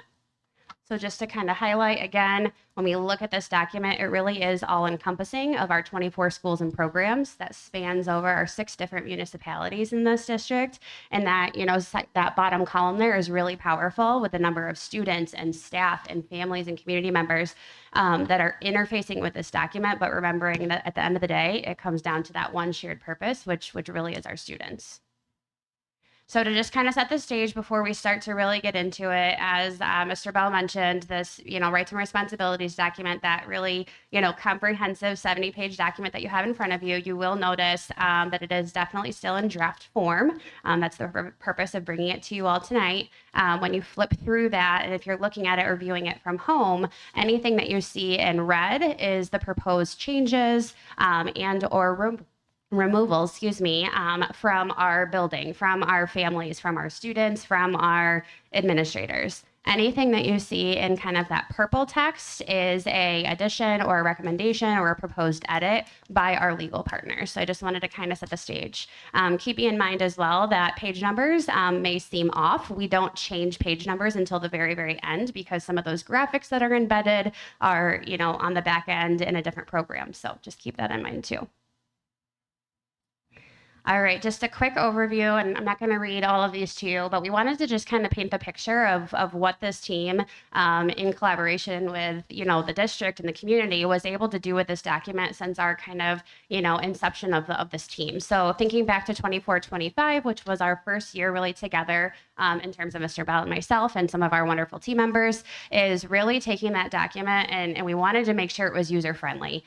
So as you flip through it, you'll see some graphics, you'll see some visuals, you'll see some different restructuring. We really wanted to make sure there was table of contents and it was easily, as much as it can be when you're talking about 70, pages of procedure, that it was easily manipulated by our students and families and administrators and buildings and staff that are using this document. Some of the highlights when we think about the 25-26 school year, which was last year, was once it was user-friendly, then we wanted to make sure it actually reflected our students. We wanted to show the great work that the district was doing around Portrait of a Learner. We wanted to make sure that all of our student populations were represented within this document, making sure that we highlighted on some of our students that are, in DCFS, youth in care, experiencing the lack of, consistent and stable housing. We wanted to make sure that there was relevant information in there for every single one of our students. Last year was also our first year where we did a comprehensive review with each department across the district, working with diverse learners, working on our harmful language protocol, working with HR on Title IX. So there was a lot of collective work and collective ownership across the district. That brings us to this year. And I'm just going to highlight, a high overview of some of the major changes, if you will. But again, as you flip through that document, you will see that there is a lot in there. Some more procedural, some more aligned to policy shifts, and then some, simply just format. So starting with that first bullet point, again, we really have done a lot of focus around our updated language around visitor management, including visible badging for staff, students, and visitors. So again, that is something that really has been a focus for our team as we look at the strategic plan and we look at some of those, safety and security initiatives aligned with the safety and security audit survey. I'll pause because I thought I saw a hand. And you're requesting that we are using our badges as well, I believe. If I saw the document correct. In terms of the Board of Education members, yeah. So that was I just wanted to make sure that we were aware of that. Yeah. Oh, sorry. Did you want to say something, or you want me to go? I was just gonna add. You were probably gonna say that came up during our committee meeting, and it was a suggestion from Mary Jo that we thought was appropriate, just to, lead by example of having a badge with us when we're at during school hours when we're at events and things like that. Yeah, and so, right, part of that is that, visible badge is, as a lot of us have here, Dr. Calgatti is always rep of the badge. And then, right, for our visitors that are in the building that may not be a staff member or may not have their badge, just making sure that that visitor sticker is well represented so we know who are in our buildings and we can ensure the safety and security of staff and students. Another, added change that we wanted to make sure that we highlight, and this is definitely going to be more to come, is we added some language, and this was in collaboration with our technology team around that implementation of a district-wide AI plan. There's a lot of conversations in policy and legislation that are happening right now, so that is definitely going to be a full force team that is really going to be engaging in the work with a variety of stakeholders across the district. But we wanted to make sure that we had something captured because we know that work is ever changing and is going to be fast and furious. So as we think what we need to be prepared when we return in August for students, we wanted to make sure that there was initial language in there to highlight that. Staff and student communication protocol. This was a welcomed and added change in partnership with HR. There was some expanded information around health screening information. That was a section that was lacking in the previous versions of this document that we find ourselves and our families asking questions about, especially on the onset of the new school year, when we look at some of those requirements. Some clarity around enrollment information. This is another one. That section was always titled enrollment and attendance, but historically it only captured attendance information. So making sure that it was true to that title. We know that enrollment, relies heavily on our parents, our guardians, and our community members, but also knowing that that end user, that student, does have some implication there in terms of what that looks like for them returning, whether as a new student or a returning student. There was some refined language around attendance supports and procedures. I'm going to specifically highlight, including information around student demonstrations and walkouts. Again, I think this is a really powerful example of how we listen to our community, we listen to our students and our staff, and we try to really look at the year in its entirety and understand what has happened, what's going on, that we can make sure is reflected in the years to come. Updated definitions for bullying and cyberbullying. This is, so that we're aligned in compliance.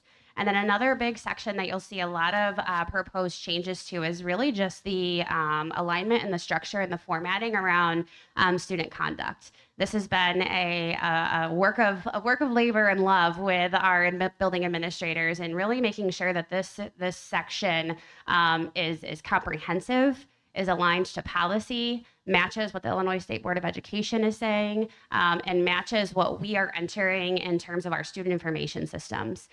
Because when we triangulate that data, when we look at partnering with our research, accountability, and data person, Andrea Parker, when we look at EduClimber, all these different things really are rooted in what is happening across our district, where is that consistency, what is that common thread, and coming back to our rights and responsibilities with what we define as gross misconduct, what we define as prohibited items, is consistent at one of our high schools to one of our junior highs to one of our elementaries. Obviously, we know the severity of some of those things are going to look different based on level, but making sure that we have a common understanding and common language to come back to is critical. And then the last thing I would just highlight for the purposes of today is that improved clarity around the athletic code of conduct. We worked very closely with both of our high schools, worked very closely with our athletic directors to make sure that we were, making sure that that section was robust with explanations and included some enhanced language. The one thing I would add about the student conduct section too is that many times when people think about student conduct, they automatically go to discipline. Student conduct really is about protecting our kids. It's about protecting those that are in our space, in our educational spaces, for a variety of reasons, making sure that they're free of bullying and harassment, or in the event that those things do occur, we have mechanisms to be able to support them, harmful language protocols, those types of things. So don't think of student conduct always as that straight to discipline. It's really about, again, teaching our youngest people how to do life in an educational setting, that we have them as a captive audience for 7 hours a day. And so if we put all of us together in a room for 7 hours a day, 5 days a week, we would have to have some conversation around conduct also, just to make sure that everyone had rightful presence and was able to be seen in those spaces equally. Okay? One of the things that we have done differently this year is our stakeholder feedback. In years past, part of code says that you have to put this in front of parents and do some things. And we've used Superintendent's Advisory Group, and we've used SSAC, and we've used different avenues to be able to gather feedback from our stakeholder groups. And this year we took it a little bit a step forward, if you will. As with any new thing that we do, it's really a learning opportunity. And we could talk about the number of people that we have actually connected with and the reach in which we've been able to do that. And you'll see some of those things highlighted here.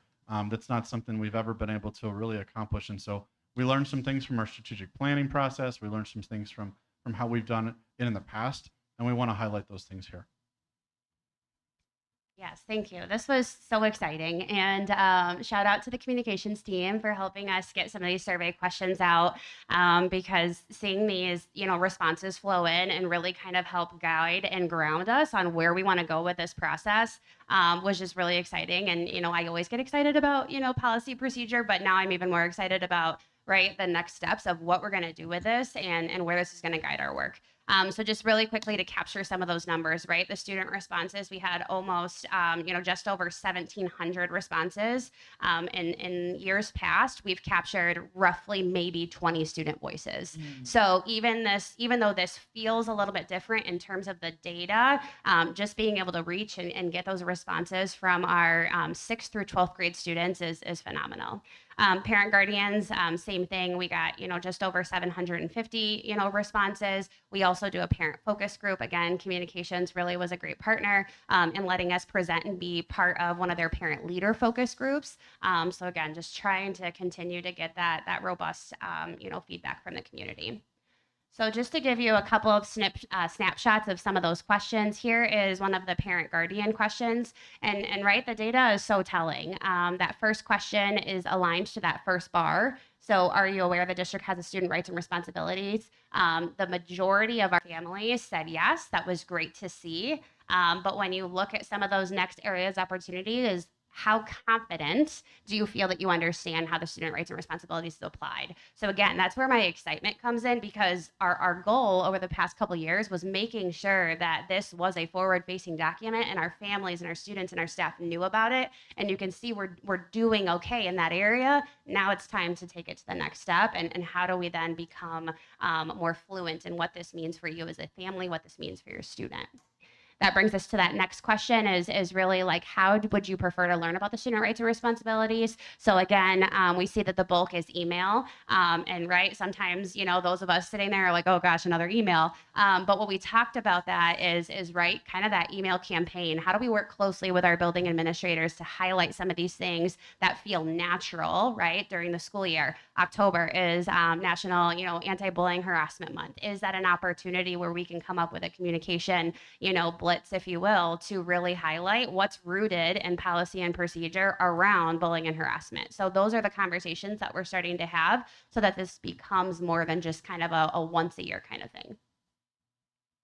And then same thing with our student rights and responsibilities kind of questions here is, right, again, did you know that your school has a document? A lot of them are saying yes. Do you know where to find it? Some are saying yes, some are saying maybe, some are saying not so sure. But the question I really want to highlight here is right, question number 5 is really powerful. Is there at least one adult at school you could go to with questions about rules or responsibilities? And to me, that really kind of took us back, right, to the one trusted adult. So it's really nice to kind of see that common thread. But again, knowing that we always will continue to have work to do.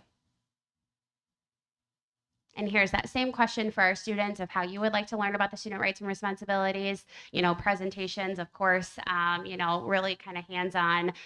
Something that we have been talking about a lot too is that short video aspect. We've heard from, our student board members and past meetings about how to capture some of those podcast type things. And those are the exact same conversations that we're having right now with such a comprehensive document. How do we make those, quick takeaways to root it back into something that they are using in their daily lives? All right, and then future focus. This really kind of brings us to the end here, and then we'll open it up for questions. The biggest ask now that we've gotten this document, kind of into a living, breathing, if you will, document. We hear the ask from our families. We hear the ask from our students of, okay, this is great, but how do I get a condensed version that's really focused on like high school? That's really focused on what this means for me as a junior high student, as an elementary student, as a special program student, whatever that may mean. So the conversation has really become about, now that this is kind of our guiding document as a district, how do we take that, pull it out, and make maybe an elementary specific, a junior high specific, a high school? When we talked about that with our building leaders, there was a reaction of like, oh gosh, don't take it away, because our building leaders have become pretty reliable on this of, let me see what rights and responsibilities says. What does it tell me to do? too.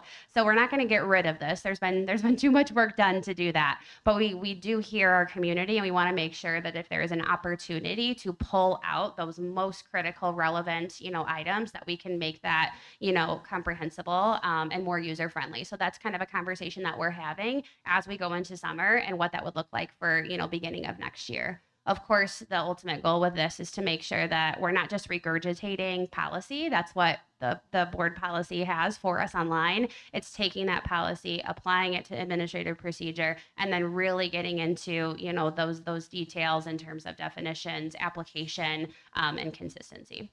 Anything else you'd like? No, I would just like, the one thing I would say is that what we learn about from our schools is that if I have 2 kids in elementary school, trying to sift through junior high information or high school information, can be challenging. So I want to know when my kid goes to school. I want to know what the start time is. I want to know what the bus drop off looks like. I want to know what some of those other things are. And although we can communicate those in multiple modalities, sometimes having that kind of guidebook, handbook for Fox Chase or for Lakewood Creek or some of those other things, it still needs to encompass much of the information that's in here, but we can make it very specific to those levels. That does change every year based on your teacher, based on a counselor, based on some of those other things. I think we covered everything in terms of the document, the changes, future focus. Are there any questions?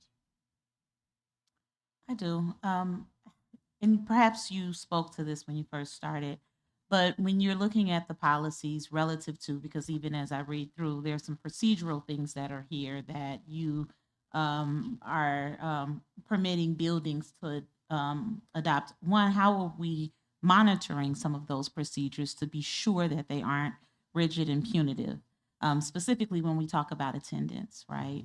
And I see that there should be conversations before we pivot to detentions. And so how are we like revisiting some of those conversations? Because just full transparency, when I think about attendance specifically, right? And me just, understanding that I just want to be sure that our policies or our procedures align to what the expectations are for adults too, right? What was the question there? The question is, how are we monitoring the procedures? So you have policies here and you have some procedural norms, but how are you monitoring that? Because when we talk about attendance, right, it looks like we shouldn't just pivot to detentions without conversations. So that's a wide range, multi-layered, right?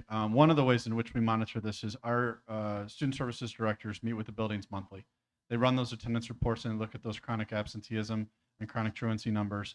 Even when we look at things like 15-day drops and some of those other things, there's specific pieces that they have to complete in order to be able to do that. Whether it's a home visit, whether it's a door hanger, whether it's those phone calls. With regards to the actual assignment of a detention, some of the things that even our buildings most recently, I'll speak to OH, they did a tardy party where they looked at where are the highest tardies in those periods. And we said, we're going to target those periods. And we want to make sure that we have a reduction of tardies so that we're not just handing out punitive discipline for kids that are not accessing class, right? And so I think, if I remember the number, there was like 36 or 38 tardies in fourth period the week before, and they got it down to like 8 the next week. So like they're intentional in what they're trying to do to be able to intervene in some of those things. I think there's still work to do around if a kid's not going to class, is a detention going to solve that problem? Or is if a kid's not going to class, what's the root cause, right? And so the attendance on its face seems like, oh, if you don't go to class, here's a consequence. Oh, if you skipped this much or if it's unexcused, here's your consequence. You can or can't make up work, some of those different types of things. But I think it's a larger conversation about our mindset of why kids are not going to class, maybe avoiding class, or if they're missing for an extended period of time, what's that real reason? I would say that monitoring piece comes in those monthly meetings when we look at those attendance reports and how we tier our kids. Which kids are missing the most, which kids are missing the next most, and kind of down. I think that as we continue to work with our deans, with our assistant principals, the ones that are kind of implementing those types of things, we want to make sure that we're having common language too. We're having common understanding about what's an excused absence, what's not an excused absence, and what's truly a tardy, whether it's an actual minute, whether it's half the class, and some of those different types of things. So all of that plays into the discussion. But it's us being present. It's us having those conversations and sharing that partnership with our schools directors and making sure that when we get in our AP meetings, when we get in our dean meetings, when we get in our principal meetings, we're having that mindset conversation also. Chairman, can I just want to build part of your question? I heard also Dr. Fogg was really about it. I think you named it, but I think you've talked about some strategies for next year around here's the expectation. How are we supporting the school or our schools to meet those expectations, right? So you've talked about professional learning investments for staff in preparation for the school year. So these aren't chance opportunities. We have to recognize the nuances of our buildings too. Is not every building is created the same, right? Not every group of kids coming to those buildings may be the same. And so the challenges may be different. The barriers for why they're going to class, not going to class, getting there on time, not getting there on time. One of the things we were really concerned about was removing backpacks from junior high and increasing the tardy capacity. We haven't seen that come out in the data and in that fruition. And so there's any number of ways we can tackle this. It's going to be move slow to move fast. But we want to make sure we're really targeting the root cause and not just applying a disciplinary action. Absolutely. And I think the experience should always be the same. And we talked about that with the curricular resource that we're adopting. And so I think that that's really important. My next question is, have we thought about, we have guidelines for reporting a complaint, but it looks like it's rooted more so in hazing. It's the athletic section. And it looks like that is rooted more so in hazing. And I think that that's just a really vulnerable space where students should have an outlet or a space where they can talk about their experience a bit more outside of just hazing. So this particular section is directly related to the athletic code of conduct and the athletic space, but that's not the guidelines for reporting any complaint. We have reporting mechanisms for our incident tip line, Get Help Now on our website, bullying and harassment. There's different ways of reporting that complaint. This particular section here speaks to just that athletic. And I think I'm asking because if I was in the athletic department, I would adopt this section as I'm building out the student handbook for if I'm a part of, let's say, the volleyball team, right? And so I think that it is important that students have outlets in that space too, where we are very clear about how do you report certain complaints, be it relative to Title IX, be it relative to bullying that goes beyond hazing. Because hazing to me is a form of bullying. You're saying expand that piece to make sure that it's for any complaint, not just specific to hazing. Absolutely. Okay, sorry. Absolutely. I didn't understand. The adult may only look at that section and forget about all the other. I thought you were referencing that section being the only way in which we had indicated in here how to report a complaint. No, I'm talking specific to the athletics. Like it's in that section, but I think just given that is a vulnerable space, you would want to like name other things in that space where students might need to report. Understood. Yeah. Thank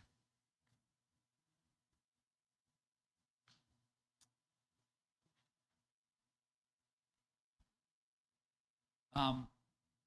I submitted a question. I don't know if you had a chance to consider it. Kind of goes along with attendance. You know, if you have to be in school half day in order to participate in after school activities, unless it's previously approved by the administration or whatever.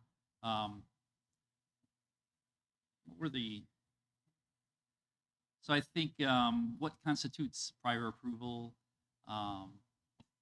You know, is it possible for students to understand what that prior, you know, what constitutes that prior approval? You know, the steps a little better. Yeah. So I can speak to this a little bit. So this was a recommended ad by both of our high school athletic directors and collaboration with our high school principals. So really this was just rooting back to if a student is absent for something that's like a valid cause, which is further defined in our attendance section. So again, like we can kind of try to incorporate some language that's going to point them back to our attendance section so that they would know what would be constituted as an approved absence. That may warrant the ability to still participate in an athletic event if that absence is warranted. So whether that, you know, if we think about valid cause, some of the one of the examples we were talking about earlier is if a student goes, you know, leaves school to go vote, right? That's something that if they're waiting in a voting line for, you know, several hours and happen to miss a half day, we don't want to penalize them for that. That is considered valid cause under the Illinois State Board of Education for an excused absence. We would want to make sure that they are able to still participate in that athletic event. However, if a student is absent, if it's an unexcused absence, that is something that historically our schools have not allowed them to participate. So just going back to that number 6, for those of you who are following along, it's on page 76. We can definitely clarify that language and point them back to that attendance procedure. Yeah, I think I specifically talked about like a mental health day, like to me, they should be able to still go to their, like that might not be what they're trying to get away from. Sure. So I think that we can go back and make sure that we're specific in how they would seek that prior approval, or at least put some footnote in there to be able to do that. We'll work with our athletic directors to make sure that we understand how that needs to be worded in there. And that it does say valid cause. I want to be mindful of a student that misses a day versus multiple days, or the day of the competing event, what that looks like. Sometimes we have events that are on the weekends and they have to miss on a Friday, right? Are they still eligible then? Sometimes it happens to be a Friday night football game and the individual's gone that Friday. So are they still able to participate? So it is important when we look at attendance, but we understand valid cause or pre-approval. That's something we're going to have to work on with our athletic directors, make sure that our coaches are on the same page, that we can be consistent, and we can come back with that information. I appreciate that. Yeah, and I think one of the things that I really appreciate about your presentation this evening is moving the thinking around stakeholder and getting feedback from our focus groups and interest groups. So that's a huge win and progress when we think about moving towards more equitable practices and learning around the process. So getting the voices of those in the front line and who are most affected. So when you look at work around racial equity progress, I would say that the disparity in this, particularly in discipline, tends to be always a concern, right? So how do we reduce that disparity?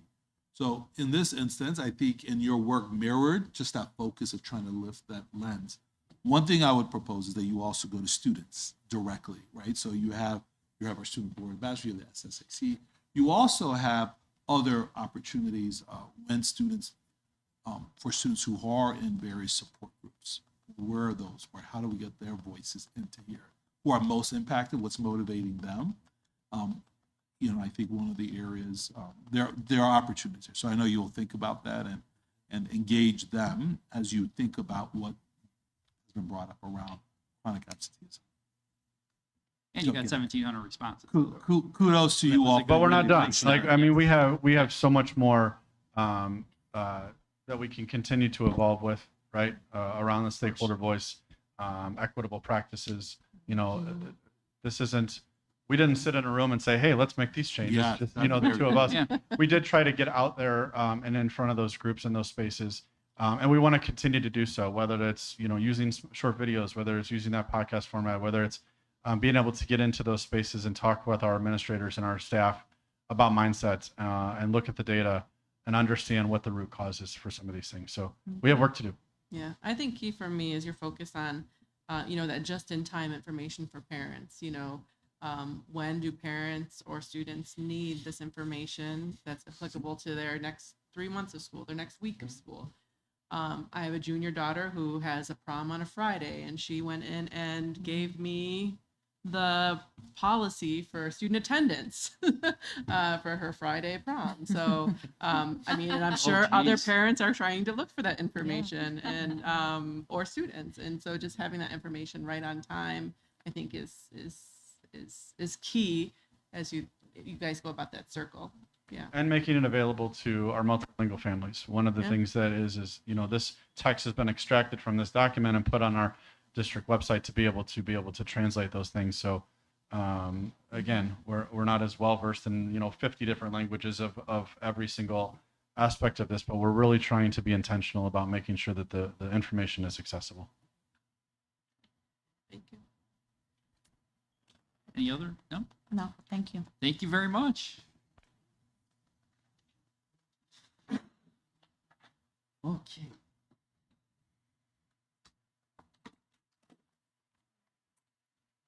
Information item 10.5, our board meeting dates for 26, 27. Yeah, I was. BoardDocs is actually up. Oh, BoardDocs is working. Okay. Thank you. I just emailed. What is that? It worked. Excitement.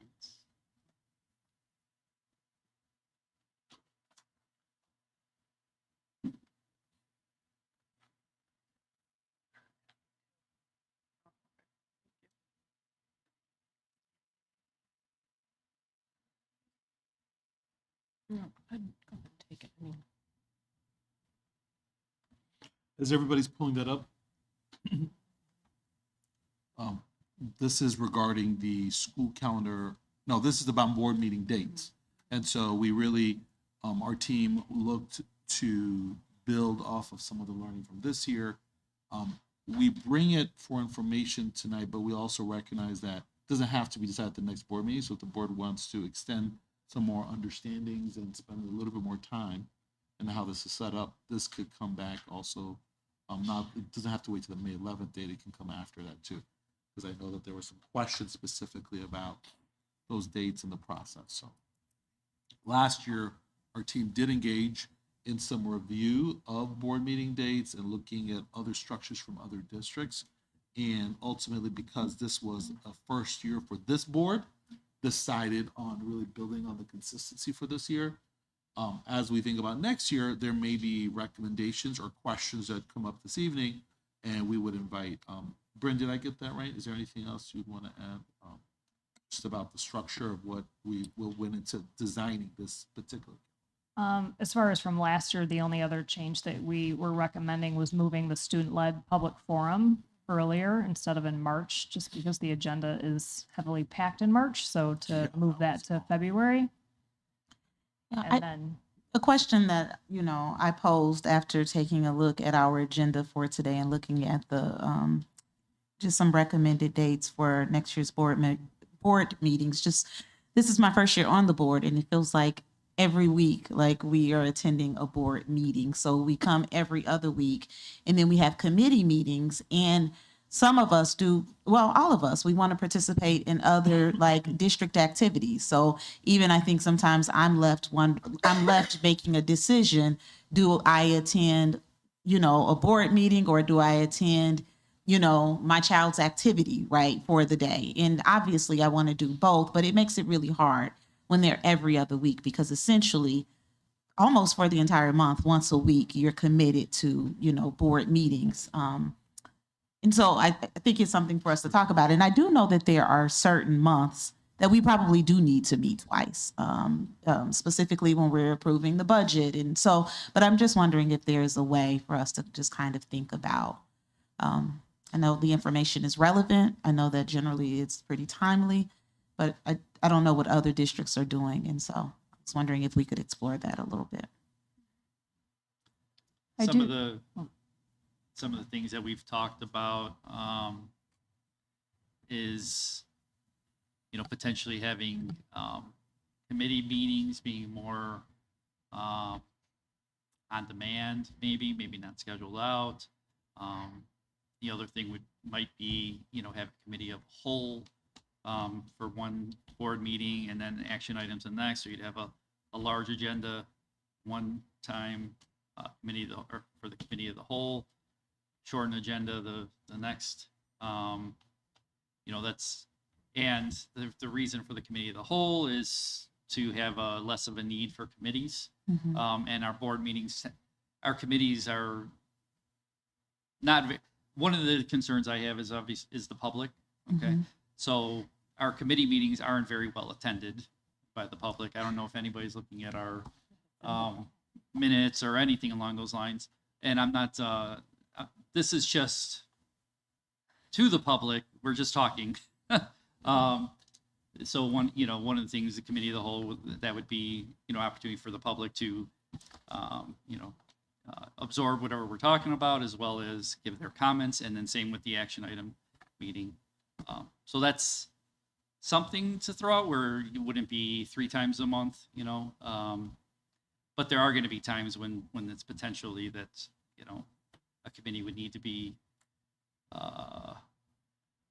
maybe called upon. I don't know. No, absolutely. And that makes sense. I'm spitballing. It makes sense. And I'm not saying, every single month is once. I'm just trying to think about how to be more efficient and what months could we potentially, it's just that it's once a month. Again, I think not just me, well, I haven't talked to anybody else about it, but I just want to underscore again that, oftentimes I am trying to make a decision if I can attend like this, sport event versus I need to go to a board meeting or a committee meeting or, whatever the case may be. Another option, please. I think Bryn was going to say something earlier. I was just going to say, I did do some research, and I know that there are some surrounding districts that choose to do like one committee of the whole and then one board meeting per month. So the committee of the whole is more or less to introduce and to bring like new materials and presentations, and that's where the discussion happens. It's more like informal, but it would be everybody, all the board members would be present. Then the second meeting would be, then you would vote on that and you would take action on that. So the second meeting would be much shorter. And a lot of from what I've heard, I know Yorkville does that, and it just kind of makes things more streamlined. It's more efficient. So this gets rid of this. It basically gets rid of the committee. It gets rid of the committee. So type. you essentially would have your finance and facilities and the equity learning and the policy and legislative. So you'd present everything all at one time frame. I know theirs starts earlier. I think it's like 5. I was going to say, yeah. And then, it'll go typically for an hour and a half to 2 hours because of a lot of discussion and new materials. And then the next meeting, you'll vote on anything that needed to be voted on that. And it would just be more or less like an action meeting would be the board meeting. So it would be like comparable in time, but redistributed essentially. It would be like a long meeting and then a short meeting instead of 2 meetings of fairly equal measure. Yes. And it would also release then you wouldn't have the committee meetings anymore. Right. Okay. Thank you. So do they do all of the, and perhaps I just need to go to their docs, their board docs, just to kind of follow their process? Yeah, and I've started to create a document too, and I reached out to their EA there as well. So when I get some more information, I can share it with the board electronically so that you guys can take a look at it. Let's see. And then so there's administrative considerations, obviously, because we would probably need like a committee of the whole. We would need those agendas much sooner because we'd have to get to that meeting, like super prepared, all the questions answered. Again, it's something to think about. I just wanted a conversation. Yeah. Well, I'm glad you brought it up. But I also yes, and I know some of our, I think it was our last finance and facilities meeting was like 10 minutes. It was pretty short because I was like, oh, it's a good thing I got here on time, or else I would have missed the whole thing this time. But so I think while yes, it would be like a greater need for, I think, efficiency and careful use of time, I don't think it would always be that pressing because I'm sure it would ebb and flow just like it does in our committee meetings. I think what you're describing would take I'm open to trying new things. It would take a lot of some systems relearning, like how quick beforehand you need to get this stuff, how much time do we need, when are we reviewing things? So just something to think about as we move forward. I don't ever feel like, I guess if I reflect, I'm never feeling like I'm at a board meeting and I'm not seeing or voting or listening to something that's important, although some of the proposals we do listen to and sit through, I've already sat through once on the different committees. And so that is something to consider, It Yeah, would this- kind. I was gonna say it would be nice. Like I know that. I personally feel like it would be nice to hear what happens in the committees that I'm not on, and just to have that representation. And I mean, I know I attend as a No, committee member, right, yeah, right. but I think it would be nice to all get that information, because, like you said, sometimes you're hearing it for a second time at a board meeting, and other times, some other board members are hearing it for the second time, and you're getting kind of getting caught up. So one of the reasons that we have our committees is for board feedback and then to incorporate any changes, any you brought up board member badging, which I'm okay with, and I'm good with, and I think it's a good idea. I was just surprised to see it. It's exciting. So Are you talking about board members? He's wearing badges? official. we're gonna wear badges. Yeah, we're gonna wear badges. Unless we're going in as a parent, correct? And then we'll wear our visitor badge, right? Yeah. But that's why, I mean, we would have to give an opportunity for administration to incorporate those changes before the next meeting, and then have everybody, so it kind of has to be, it is a little different way of, so I have a feeling that these committees as a whole might start very long. So, yeah. I also think about building a rhythm for these practices, right? So I think tonight's presentation by Jeremy around student rights responsibility is a good example where in our third year now, where he's anticipating pretty early on the kind of community engagement he wants to do to get to tonight, right? So he's already thinking this is a cyclical. So there are cyclical things where we are getting deeper and deeper into type of feedback we're going to go after as we're planning for those. I think there are other kinds of I think the team, and I would ask the board some time, it doesn't have to be a long time, but to engage in how do you prepare for those things that aren't on the agenda, that aren't in a cyclical manner. There may be new topics that come up. As you saw tonight, the presentation that our awesome curriculum team did from the high schools, right? So they have now a rhythm that we established as part of the strategic plan that we are now thinking through. And so what does it look like to come to that informational meeting, or to that meeting for the committee of the whole?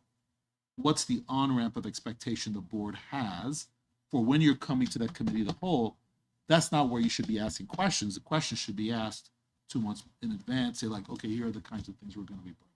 So I just think it requires a little bit more forward thinking and planning around what are the kinds of engagements that, so when it comes to the committee of the whole, you're not going 1 month, you're not going to delay a project 2 months because it has to be vetted appropriately. Right. So does that make sense? Like that, I think, is why there's a default to, oh no, we need 2 meetings a month, because if a question comes up that stalls the work and I'm not coming back for a month and a half later, people are going to be like, how are we going to get work done? I think there's an advantage to starting to think differently about the pace of these things.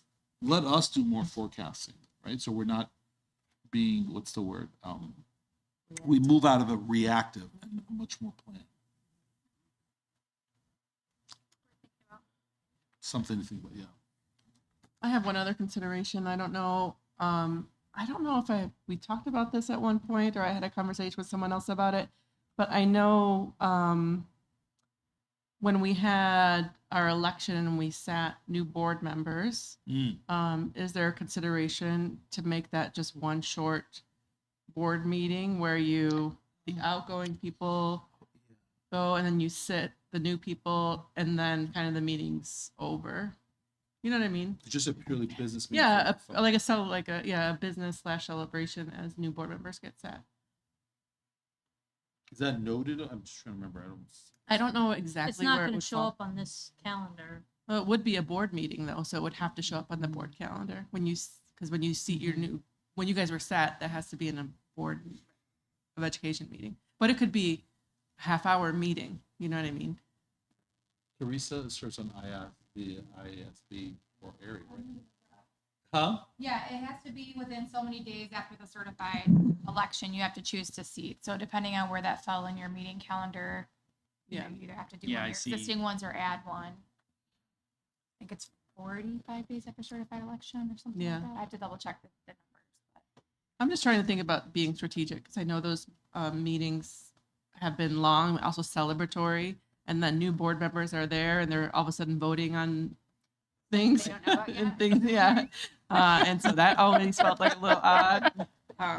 So I don't know if that's a I consideration. mean, we had done some research, but we weren't like. No, I mean, I was, we were yeah. not in these roles Right. when the, Right. when the information was And then you given. had to be sat and then you started Right. taking votes. Yes. So what I'm Yes. advocating for is like maybe a half-hour meeting where the Uh-huh. transition happened. Yeah. Right, makes so that you sense. can get the. Yeah. Yeah. Yeah, that makes Yeah. sense. that's a good point. It would, I think, be a nicer, Bridge. just like a more effective on-ramp, honestly, because, I mean, especially like Teresa said, it's within however many days of the election, which is kind of a crazy time. And then as soon as that's over, you're like, okay. And I mean, it's just a lot to catch up on all at once. And then to have that chaos and then to vote when, like, essentially for the first time in this role is like, blah. So, yeah. Overwhelming. I was going to say, what was that? So, I think we did good. We did. There were no days. Like we knew what to say. I think we did. I mean, there would be like 3 options. So for that reason. Yeah.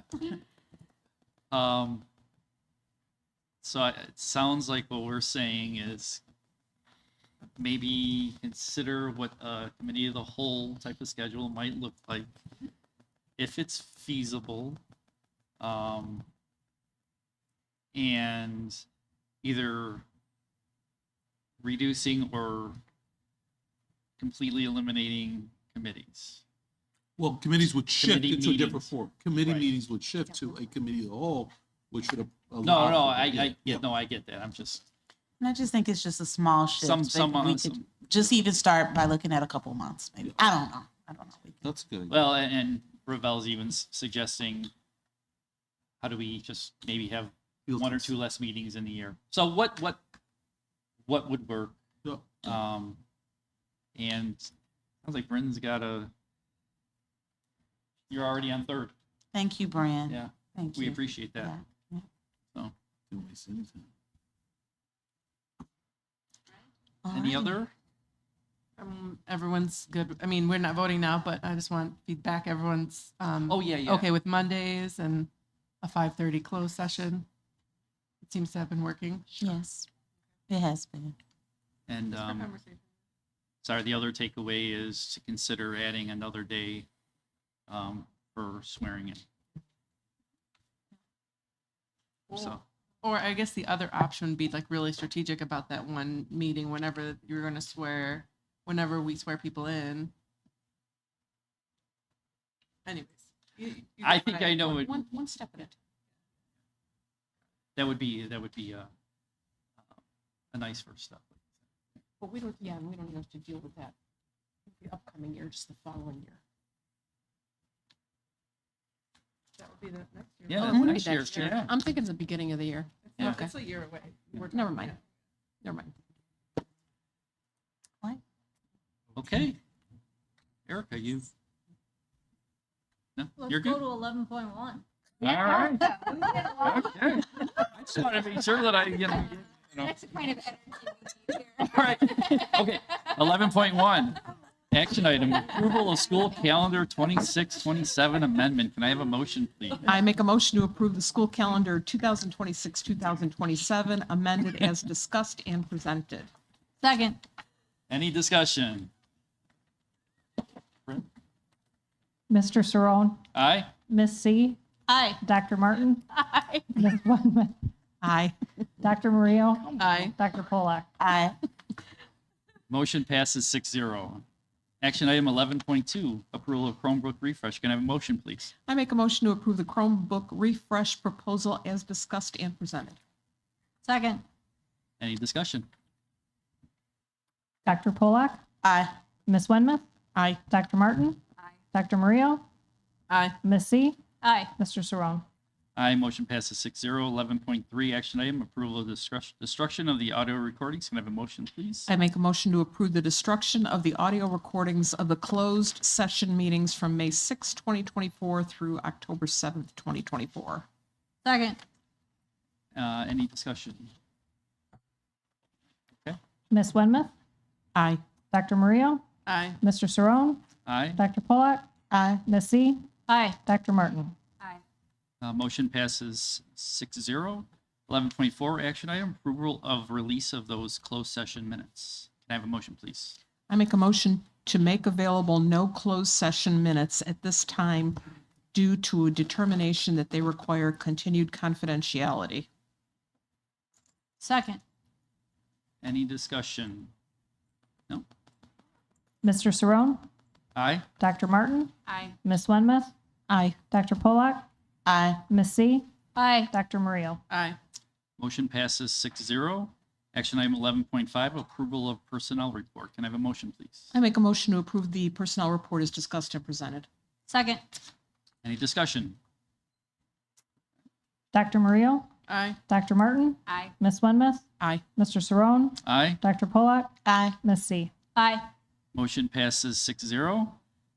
Item 12.1, can I have a motion to adjourn? I